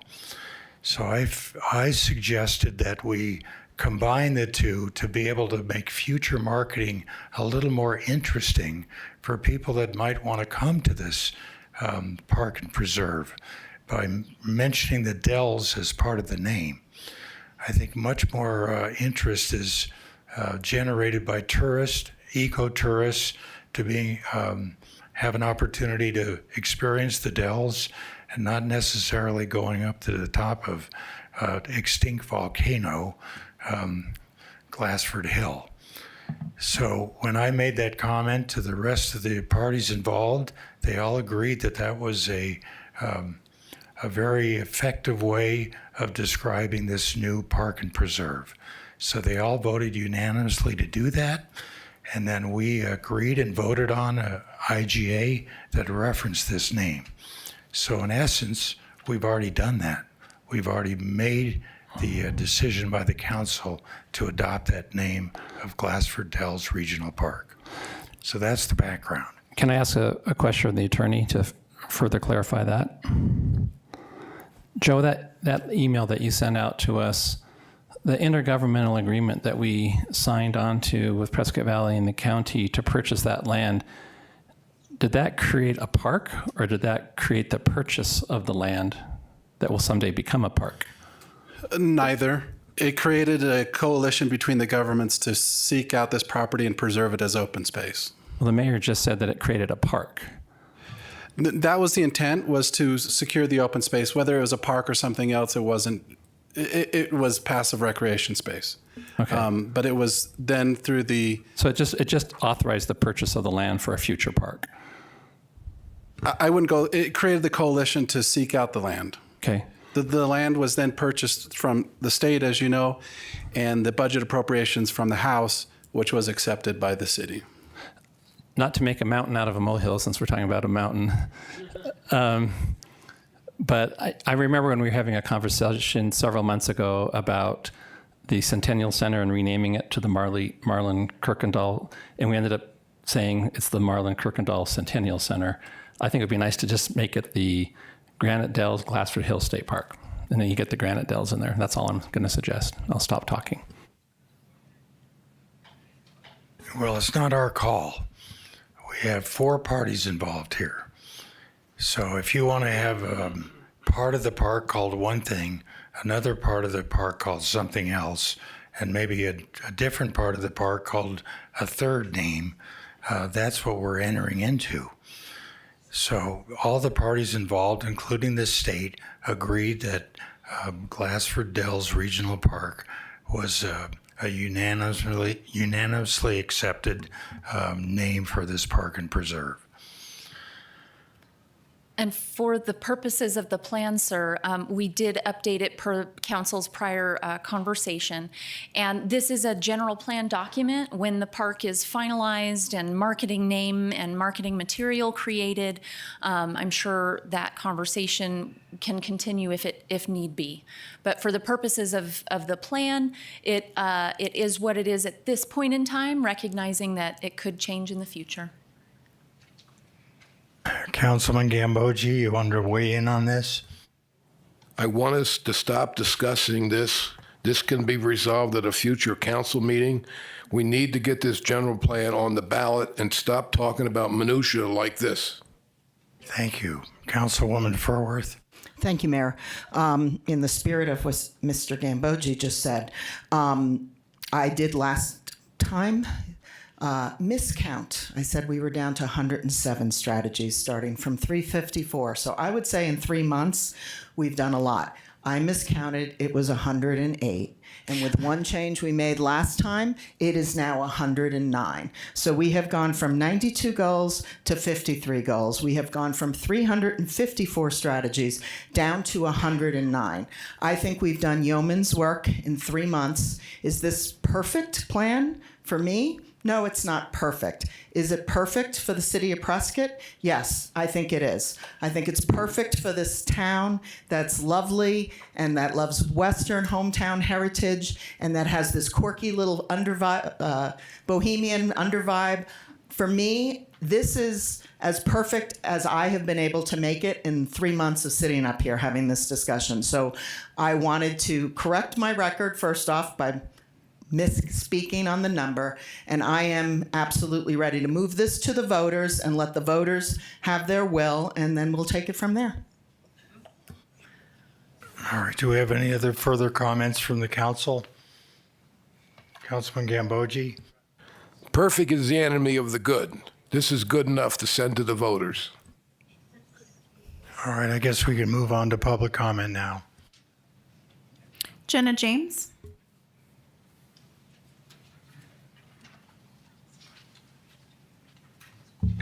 Good afternoon, Mayor and Council. My name's Jenna James. I reside at 1755 Commonwealth Street. I have a few comments today. Firstly, I am bothered by the fact that State Statute 9461.06 Section 2 requires the city to coordinate with property owners, and never once during this 3-year period did anyone from city staff, the General Plan Committee, or members of council contact Deepwell Ranch about future plans for private property owned by Deepwell Ranch. Deepwell Ranch is the primary landowner outside of city limits reflected on our future land use map. I find it presumptuous that a handful of individuals are allowed to unilaterally make decisions about future land use for over 7,000 acres of privately owned property without ever once discussing it with the landowners. I think if you want to continue to have a contentious relationship with private property owners, then this is how we should continue to conduct business. I also think it's presumptuous for certain members of this council to believe that by nature of being an elected official, that you somehow know more or know better than city staff or the people who spent 3 years drafting this document. You appointed the members of the General Plan Committee. So we need to stop micromanaging every decision and every word choice that they made just because we are elected officials. I find it disingenuous that certain members of this council are telling the public that certain goals and strategies have to be taken out of the plan in the name of, quote, fiscal responsibility. This group apparently needs to be reminded that the general plan is not a legally binding document. There is nothing in the general plan that can compel this council or a future council to allocate funds toward a single goal or strategy. You can't. So by having to add the words at council discretion to every goal or strategy, we're just continuing to micromanage. It's also time for council to stop using the general plan for political grandstanding. The anti-discrimination language is important to the people of the Prescott community. You have heard it in every single general plan meeting that's been had. My biggest concern is that you, Mr. Mayor, haven't yet figured out how to use Google to understand the difference between the phrase gender ideology and the definition of the word genders. If you've read the full text of the executive order that you've continued to read aloud at each of the meetings, you'll find the White House definition of the phrase gender ideologies. It is, quote, a system of beliefs about gender that emphasizes the social construct of gender roles and identity. No one else here seems to be confused about including the word genders in the plan means. So unless something is going on at the airport You have 30 seconds. that we don't know about, I really think this is political grandstanding.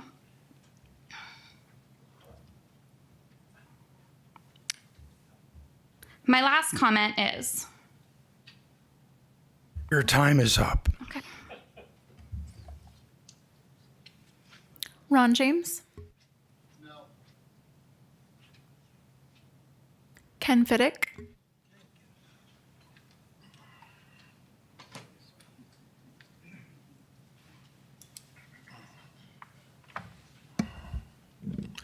Good afternoon, Mayor, City Council members.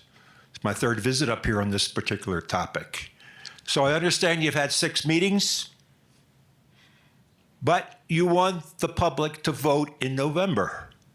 If it was just your decision and only your decision, then maybe 4 or 5 of you can agree.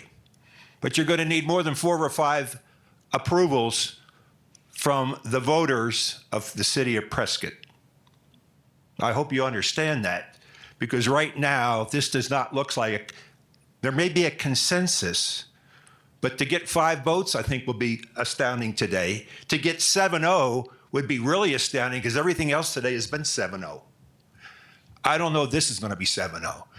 You've already, just recently, the mayor brought up a word, and I think you already know what my comments would be. Apparently, I'm confused, according to the previous speaker, so I'll just leave it there on what the definition of a one word is.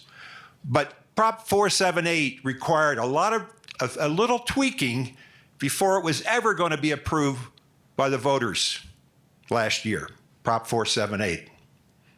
If this isn't tweaked a little more, you may get the 5 votes you need today, but I doubt if you're seriously going to get this general plan approved in November. And maybe that's the consensus of this city council, not to get this approved by the voters, because all the work that's gone in for 2 years, 6 meetings with the council or whatever, I don't think you're there for the city and the members of the voters of this city. So this is my 2 cents. It's only worth 2 cents. But I'm thinking about common sense voting in November that may not approve the plan, as what I've been hearing in the discussion over several meetings now. That's my comments. Thank you. David Siegel.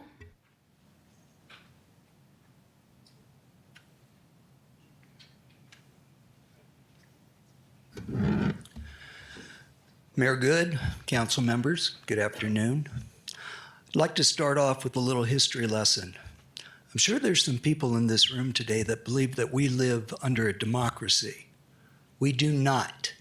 We live under a constitutional republic. For those of you who do not know the difference, let me very clearly state.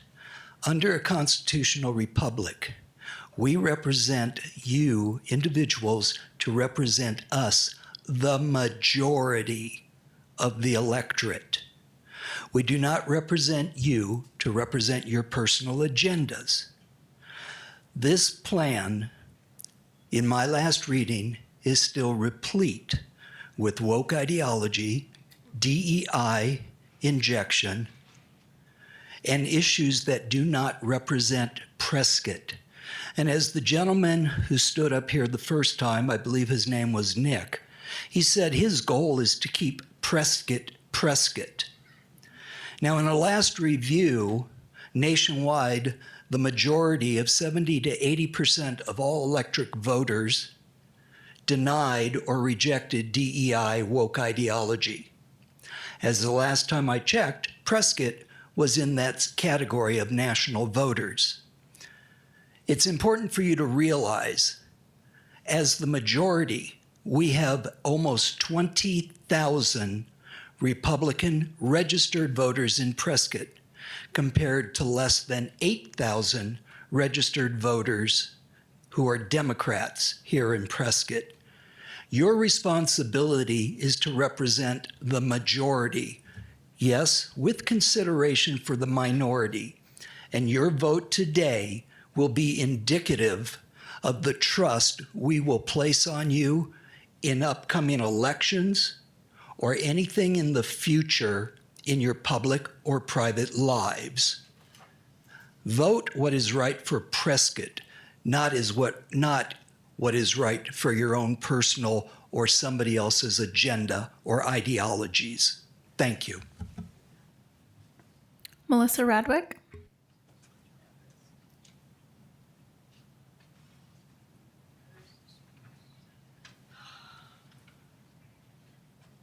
Thank you again for allowing us to do this, because I agree 100% of what was just said. We are a constitutional republic, and we do have the right to see red flags and let you know.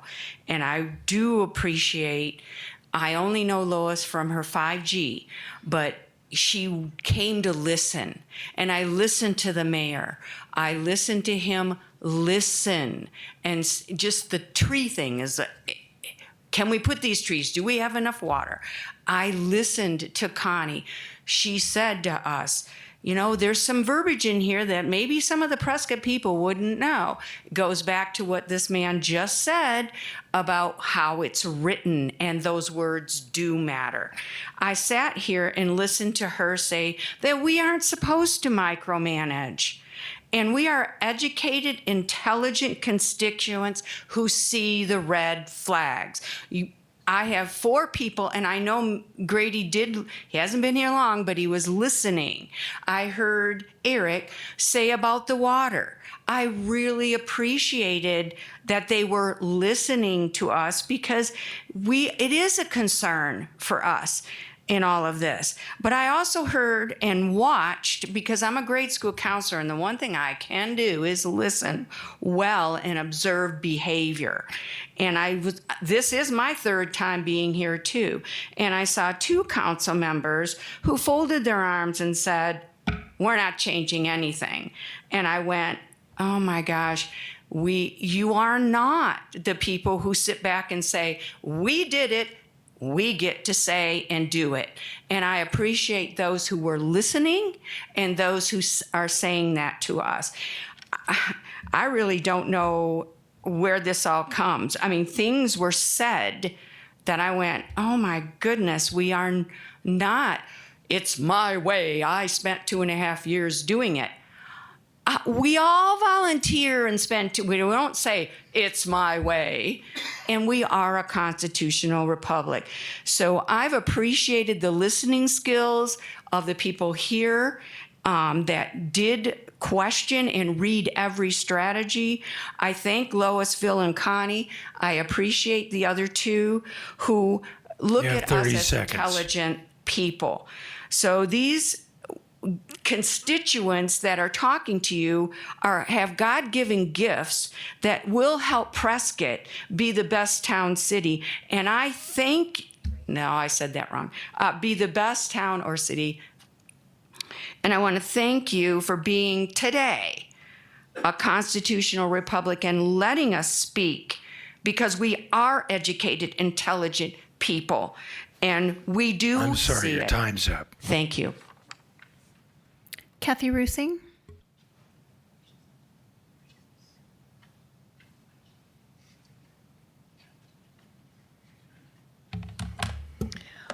We need to use common sense. This is still a draft. It's not ready to be voted on because, number one, we had a discussion about the airport, protecting the airport. The map was not ready. We've had 2 weeks to get the map ready. It doesn't show any of the AED property, exactly what that's going to be zoned as. We just had a vague verbal description. And I think that it was an insult to our intelligence. We had no idea what was going on with the little dot showing where these lines were going to go. We need to have a final draft of the airport protection map. Secondly, SIMPO apparently never sent over their future circulation map. Enlarging maps that are already in the plan that are vague, that were 3 by 4 inches, are not circulation maps. There is still not a circulation map in this plan showing future arterials and connectors. So as far as I'm concerned, I don't think this is ready for prime time until we actually get those maps in writing and we can see what is going to be in the general plan to be voted on. Thank you. Robert Sutton.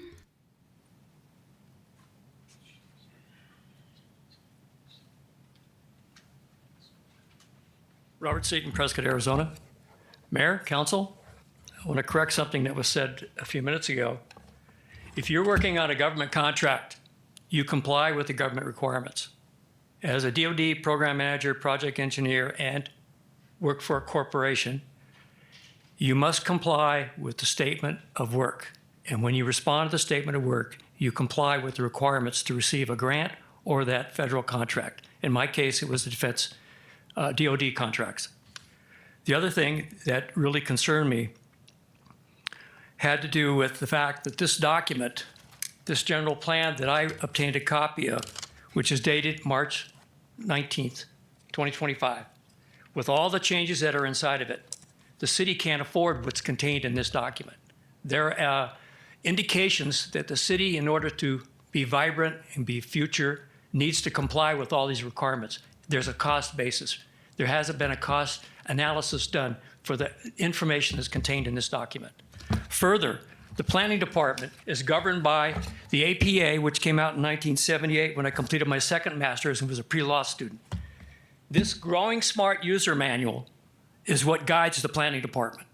And as the gentleman Nick said earlier, the states, I'll quote what he said, attacks on local government and city government are prevalent.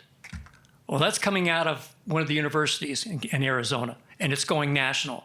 And it's going after cities, towns, and counties, and the state. And it's coming out of the APA, the American Planning Association, which was founded in 1978. This is their manifesto, the marching orders. The kind of information that's in this document, this is a 2002 version, is contained in your plan. I would not vote a yes on this plan. It needs to be trimmed. And when you create a new document, and it's supposed to be on the basis of a review of a previous document, like the 2015 plan, you have change pages, you have a history. You can identify the changes by page before you come out with a new document. This is a one-off. It's like in the technical sector, it'd be a block change, but you'd still have the history of what a missile was before that. This is a one-off in the business community. And the history should have been provided to the council when they did the first presentation in You have the 30 March 25. seconds. I'd vote no on this. As Kathy Rusing said, it needs some work, some tweaking. I'd go with the 2015 plan and then make the necessary changes under the new council. Thank you. Terry Sapio. Hi, Terry Sapio, Prescott, Arizona. You all know me, chairman of the General Plan Review Committee. Everyone has put quite a bit of work into this and a lot of compromise, a lot of negotiations.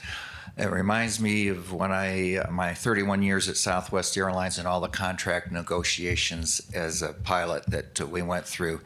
And the goal was to have a contract that would be approved by the members of the pilot union by exactly 50% plus one vote. Anything more than that, the company felt that they left too much money on the table.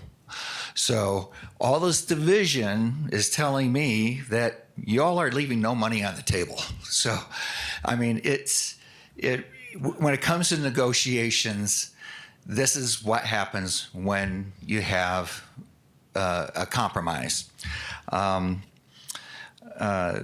Fruworth, I counted up last night the goals. I agree. I came up with 53 goals. Somehow I only counted 100 strategies, not 109. But in any case, I think the council has done a tremendous job of taking a lot of the cost and a lot of the fluff out of this general plan. During the 2.5 years that we worked on it as a committee, every specialist and interest group in town came to us, and we tried to accommodate everybody. That's just not humanly possible. You can't give everyone everything that they want, and that's the nature of compromise. When everybody is unhappy, then you've got a good compromise. Everybody gets something, and everybody's unhappy about something. So, and as far as equity and diversity, the only diversity and equity or and inclusion that appears anywhere in this is on page 3, and it's been argued many, many times, and we watered it down 2 or 3 times in the committee. You all watered it down a couple of times as well. And the actual word in this Prescott roadmap on page 3 does not even mention the word diversity or inclusion. So I think it's a pretty benign statement. As far as equity, the word equity appears in the document twice, once on page 56. You have 30 seconds, Terry. 69. And neither of them really are the social engineering kind of statement that people get worked up about. So what I see here is you've all done an excellent job of coming to a compromise.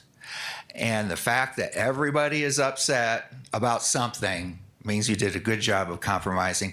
I think you can go ahead and approve this to go to the public, and that the public will pass it. Thank you.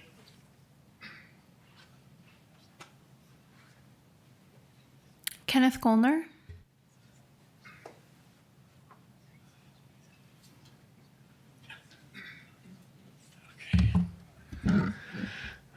All right.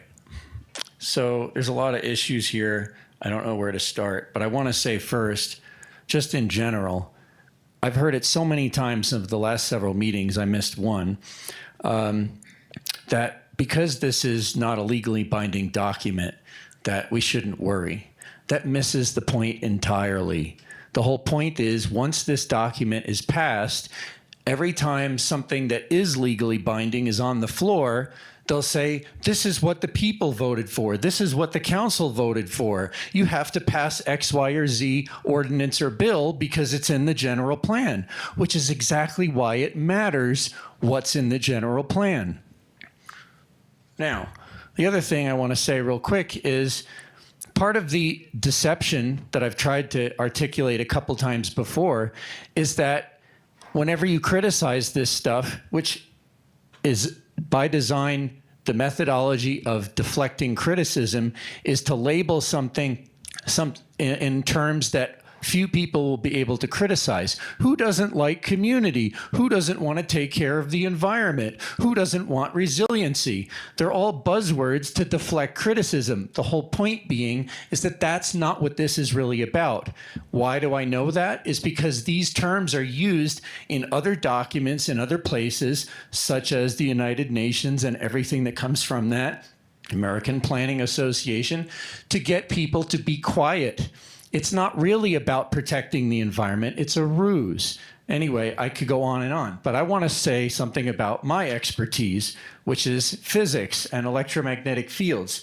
I have 14 facts. I know I won't get through them all, but let me just put a fine point on it for those who are confused. There are 23,000 and counting published white papers, scientific journals over the last 75 years and counting that prove that non-ionizing radiation causes health effects well below the FCC limits. So I'm going to get through as much of this as I can until I get cut off.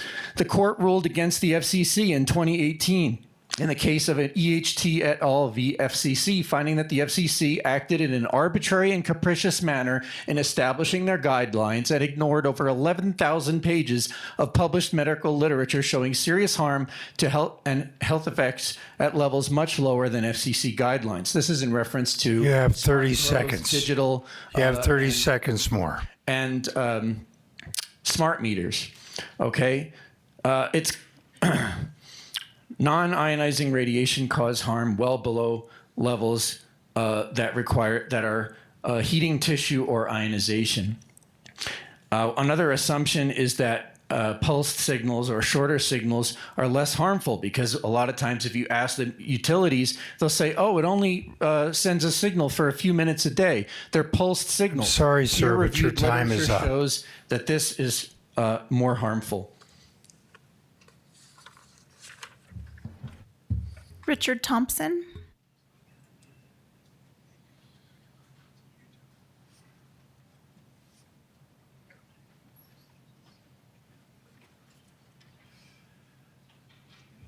Richard Thompson, Prescott, Mayor, Mayor Pro Tem, council members. I appreciate what Councilman Gambodi said, but let's get it right. If it's going to go to the public, let's have it right. Let's have it something the public will approve. Why put something out there if it may not be approved? I think it needs still some more cuts to it. I really appreciate and the removal of all the climate change rhetoric, but there's still some issues. This is many, but one issue is energy. That's page 40, and it says, increasing the use and access to renewable energy such as solar, wind, and geothermal. So we're going to be concerned with geothermal energy? I guess Glassford Hill was a volcano, so maybe that will work. Also, using available and evaluating economic impact associated with development, construction, operation of electric vehicle charging stations. Why should a city put in charging stations? That's an economic decision. And I wonder how many gas stations we've promoted with that. So I think we've done a lot of good work. There's still a lot of language that needs to be removed, and I recommend not voting for it at this session. Thank you. Linda Thompson.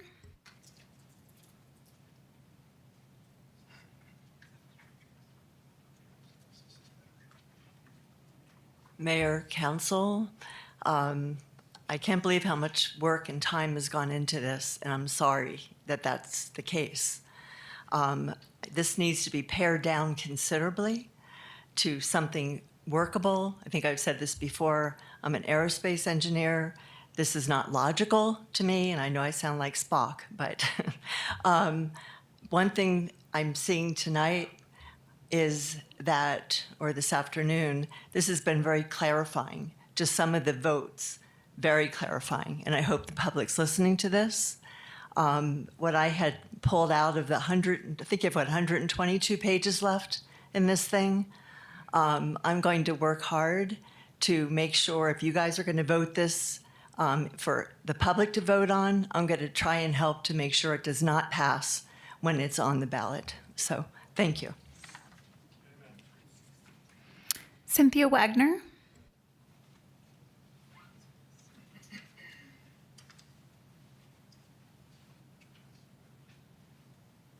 Good afternoon, Mayor, Council. My name is Cynthia Wagner. I'm from Prescott.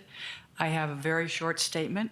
I support the general plan as is, especially the non-discrimination statement, and I support people voting for it. Thank you. Tanya, I believe it's Planchin.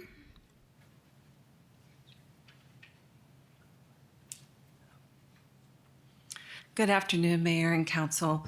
My husband and I moved to Prescott last year. We absolutely love it. We never thought we would leave our beloved state of California, but over the years, we watched it systematically become degraded and diminished by government overreach, DEI initiatives, and Green New Deals that simply don't work.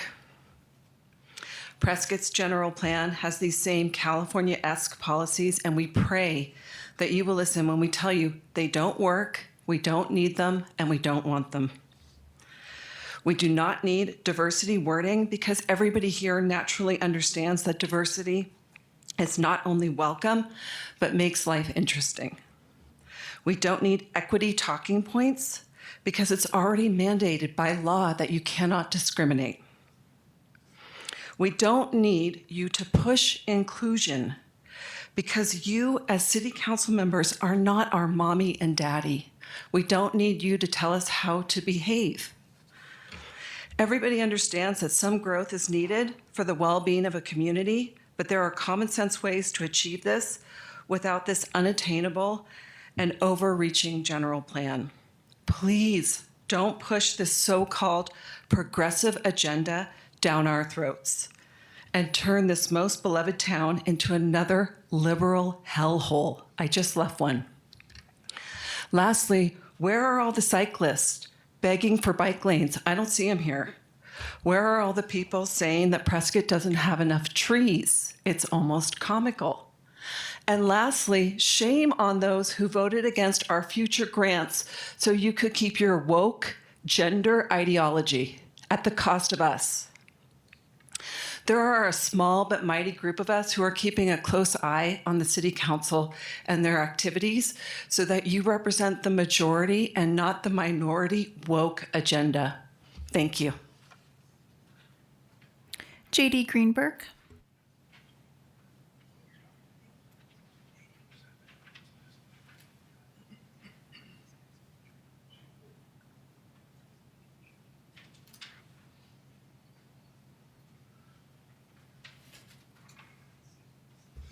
My watch battery died, and since the city council has not put a clock up in here, I brought my own so I could see what time it is.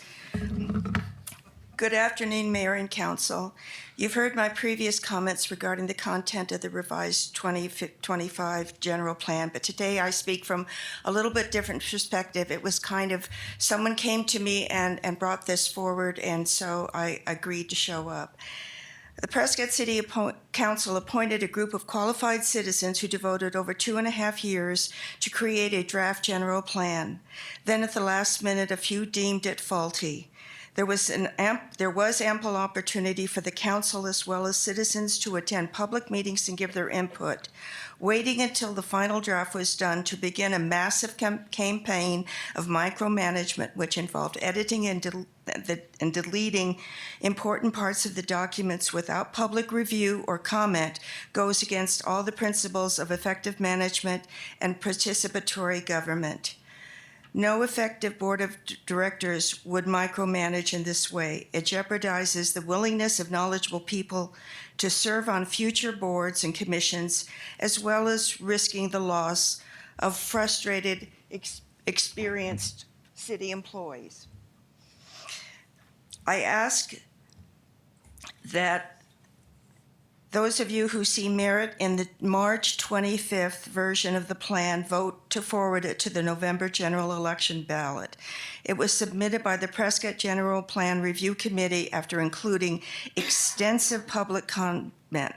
It then was reviewed and approved by the Planning and Zoning Commission with additional public comment. Let the voters see how their concerns were incorporated into the plan and decide for themselves. The general plan is that. It's general. The more specific is the council's strategic plan. That's what gets down to the fine-tuning. The more concise, the more specific day-to-day operations. If you do not agree with some elements of the March general plan document, but do agree with the principle of trusting your boards, commissions, city staff, and the public, then please either vote to approve the March plan and You have 30 seconds. or abstain from voting. Thank you very much. It's been a very, very difficult situation, and I think all of us want to have it resolved amicably, so thank you again. Rosemary Dixon.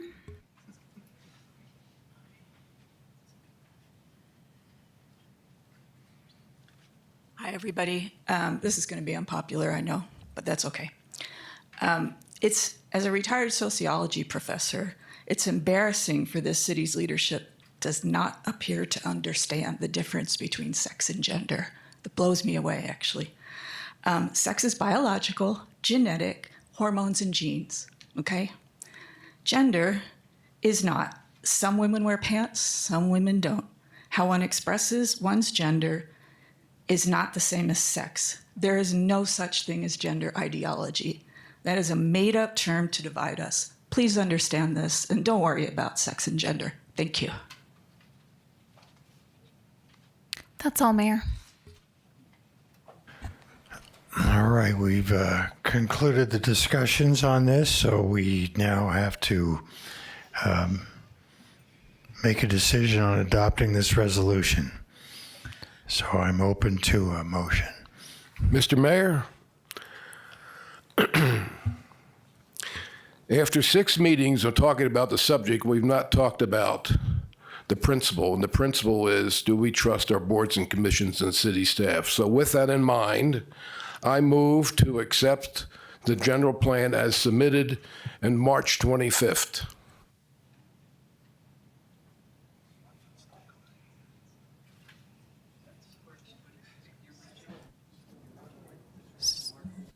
Second. All right, you have a motion and a second to accept the March 25th version of the general plan.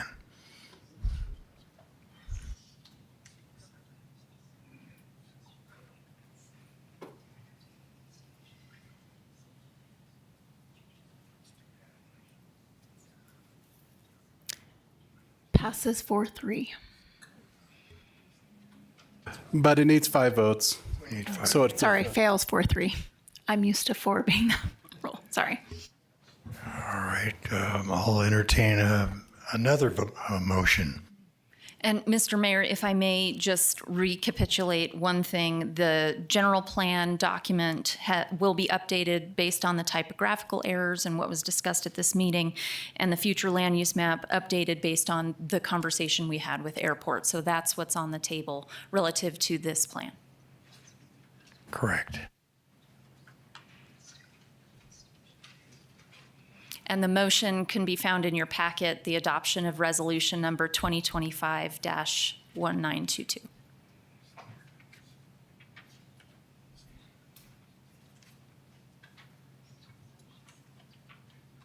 Councilwoman Furworth? Mayor, I move to adopt resolution number 2025-1922, approving this for the November 4th general election.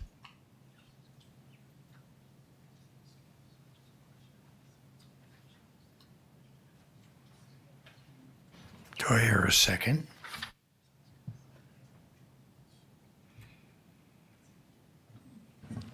I'll second it. We need to get this to the voters.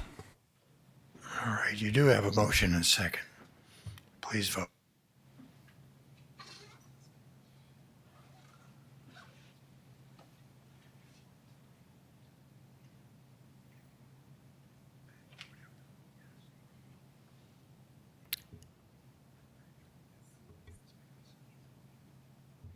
Fails 3-4.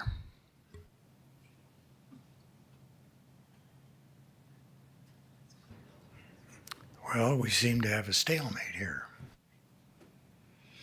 Yes, sir. So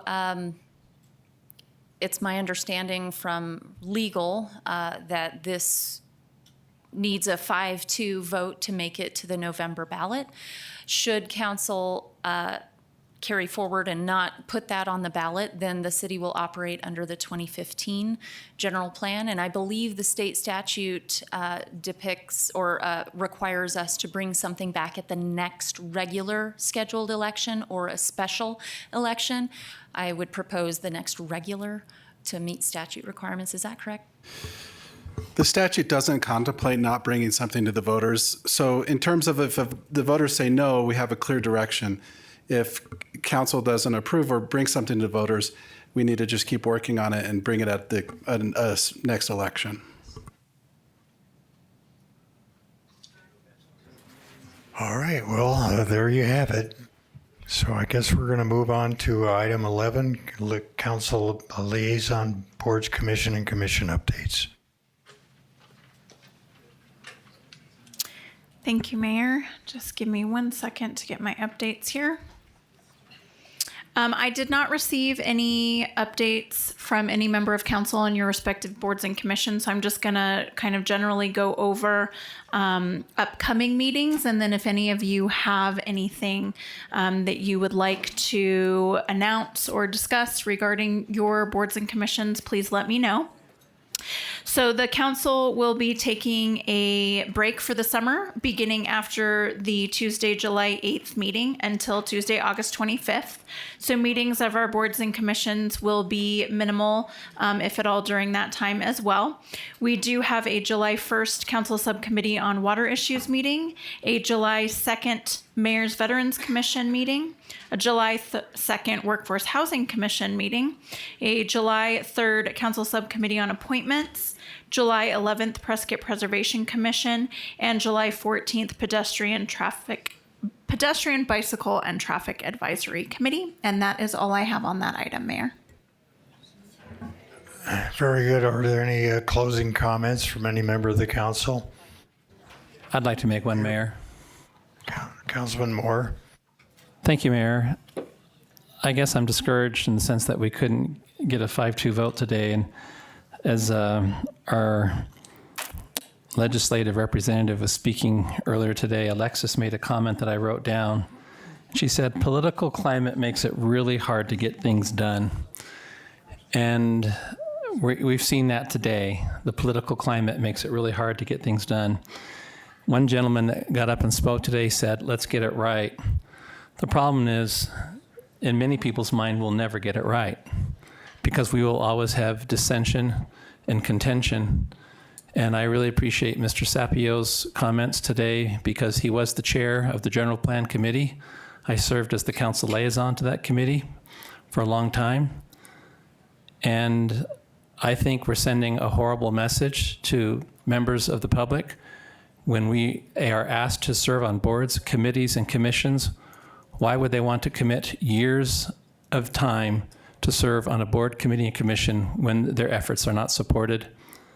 And I feel very badly because I agree with Councilwoman Furworth. I think we've done a great job of getting to where we are. And I was more than happy to pass either the March 25th version, which I voted for, and the version that was presented today. I think it's important to get this to the voters. Let the voters decide. That was my point, and that's it. Thank you. Mayor Pro Tem? I was going to go back to the topic at hand. The board, is it okay if I do that? Okay. So as a liaison for the Workforce Housing Committee, we've been working on our policy. So I urge everybody out there, as soon as that's released, to take a look at the workforce housing policy. It's not quite done. We're working at it as an attempt to try to work through some of our housing issues for our workforce. So that's pretty much what I wanted to say. We haven't made much anything further than that. And so once we adopt the policy, we'll move on to some of the other options that we have. Thank you. And I know that item is on the agenda for the early July meeting next week, too. Well, I don't have any pithy closing quotes today. I'll just say, may God bless the United States of America, and may God bless Prescott. This meeting's adjourned.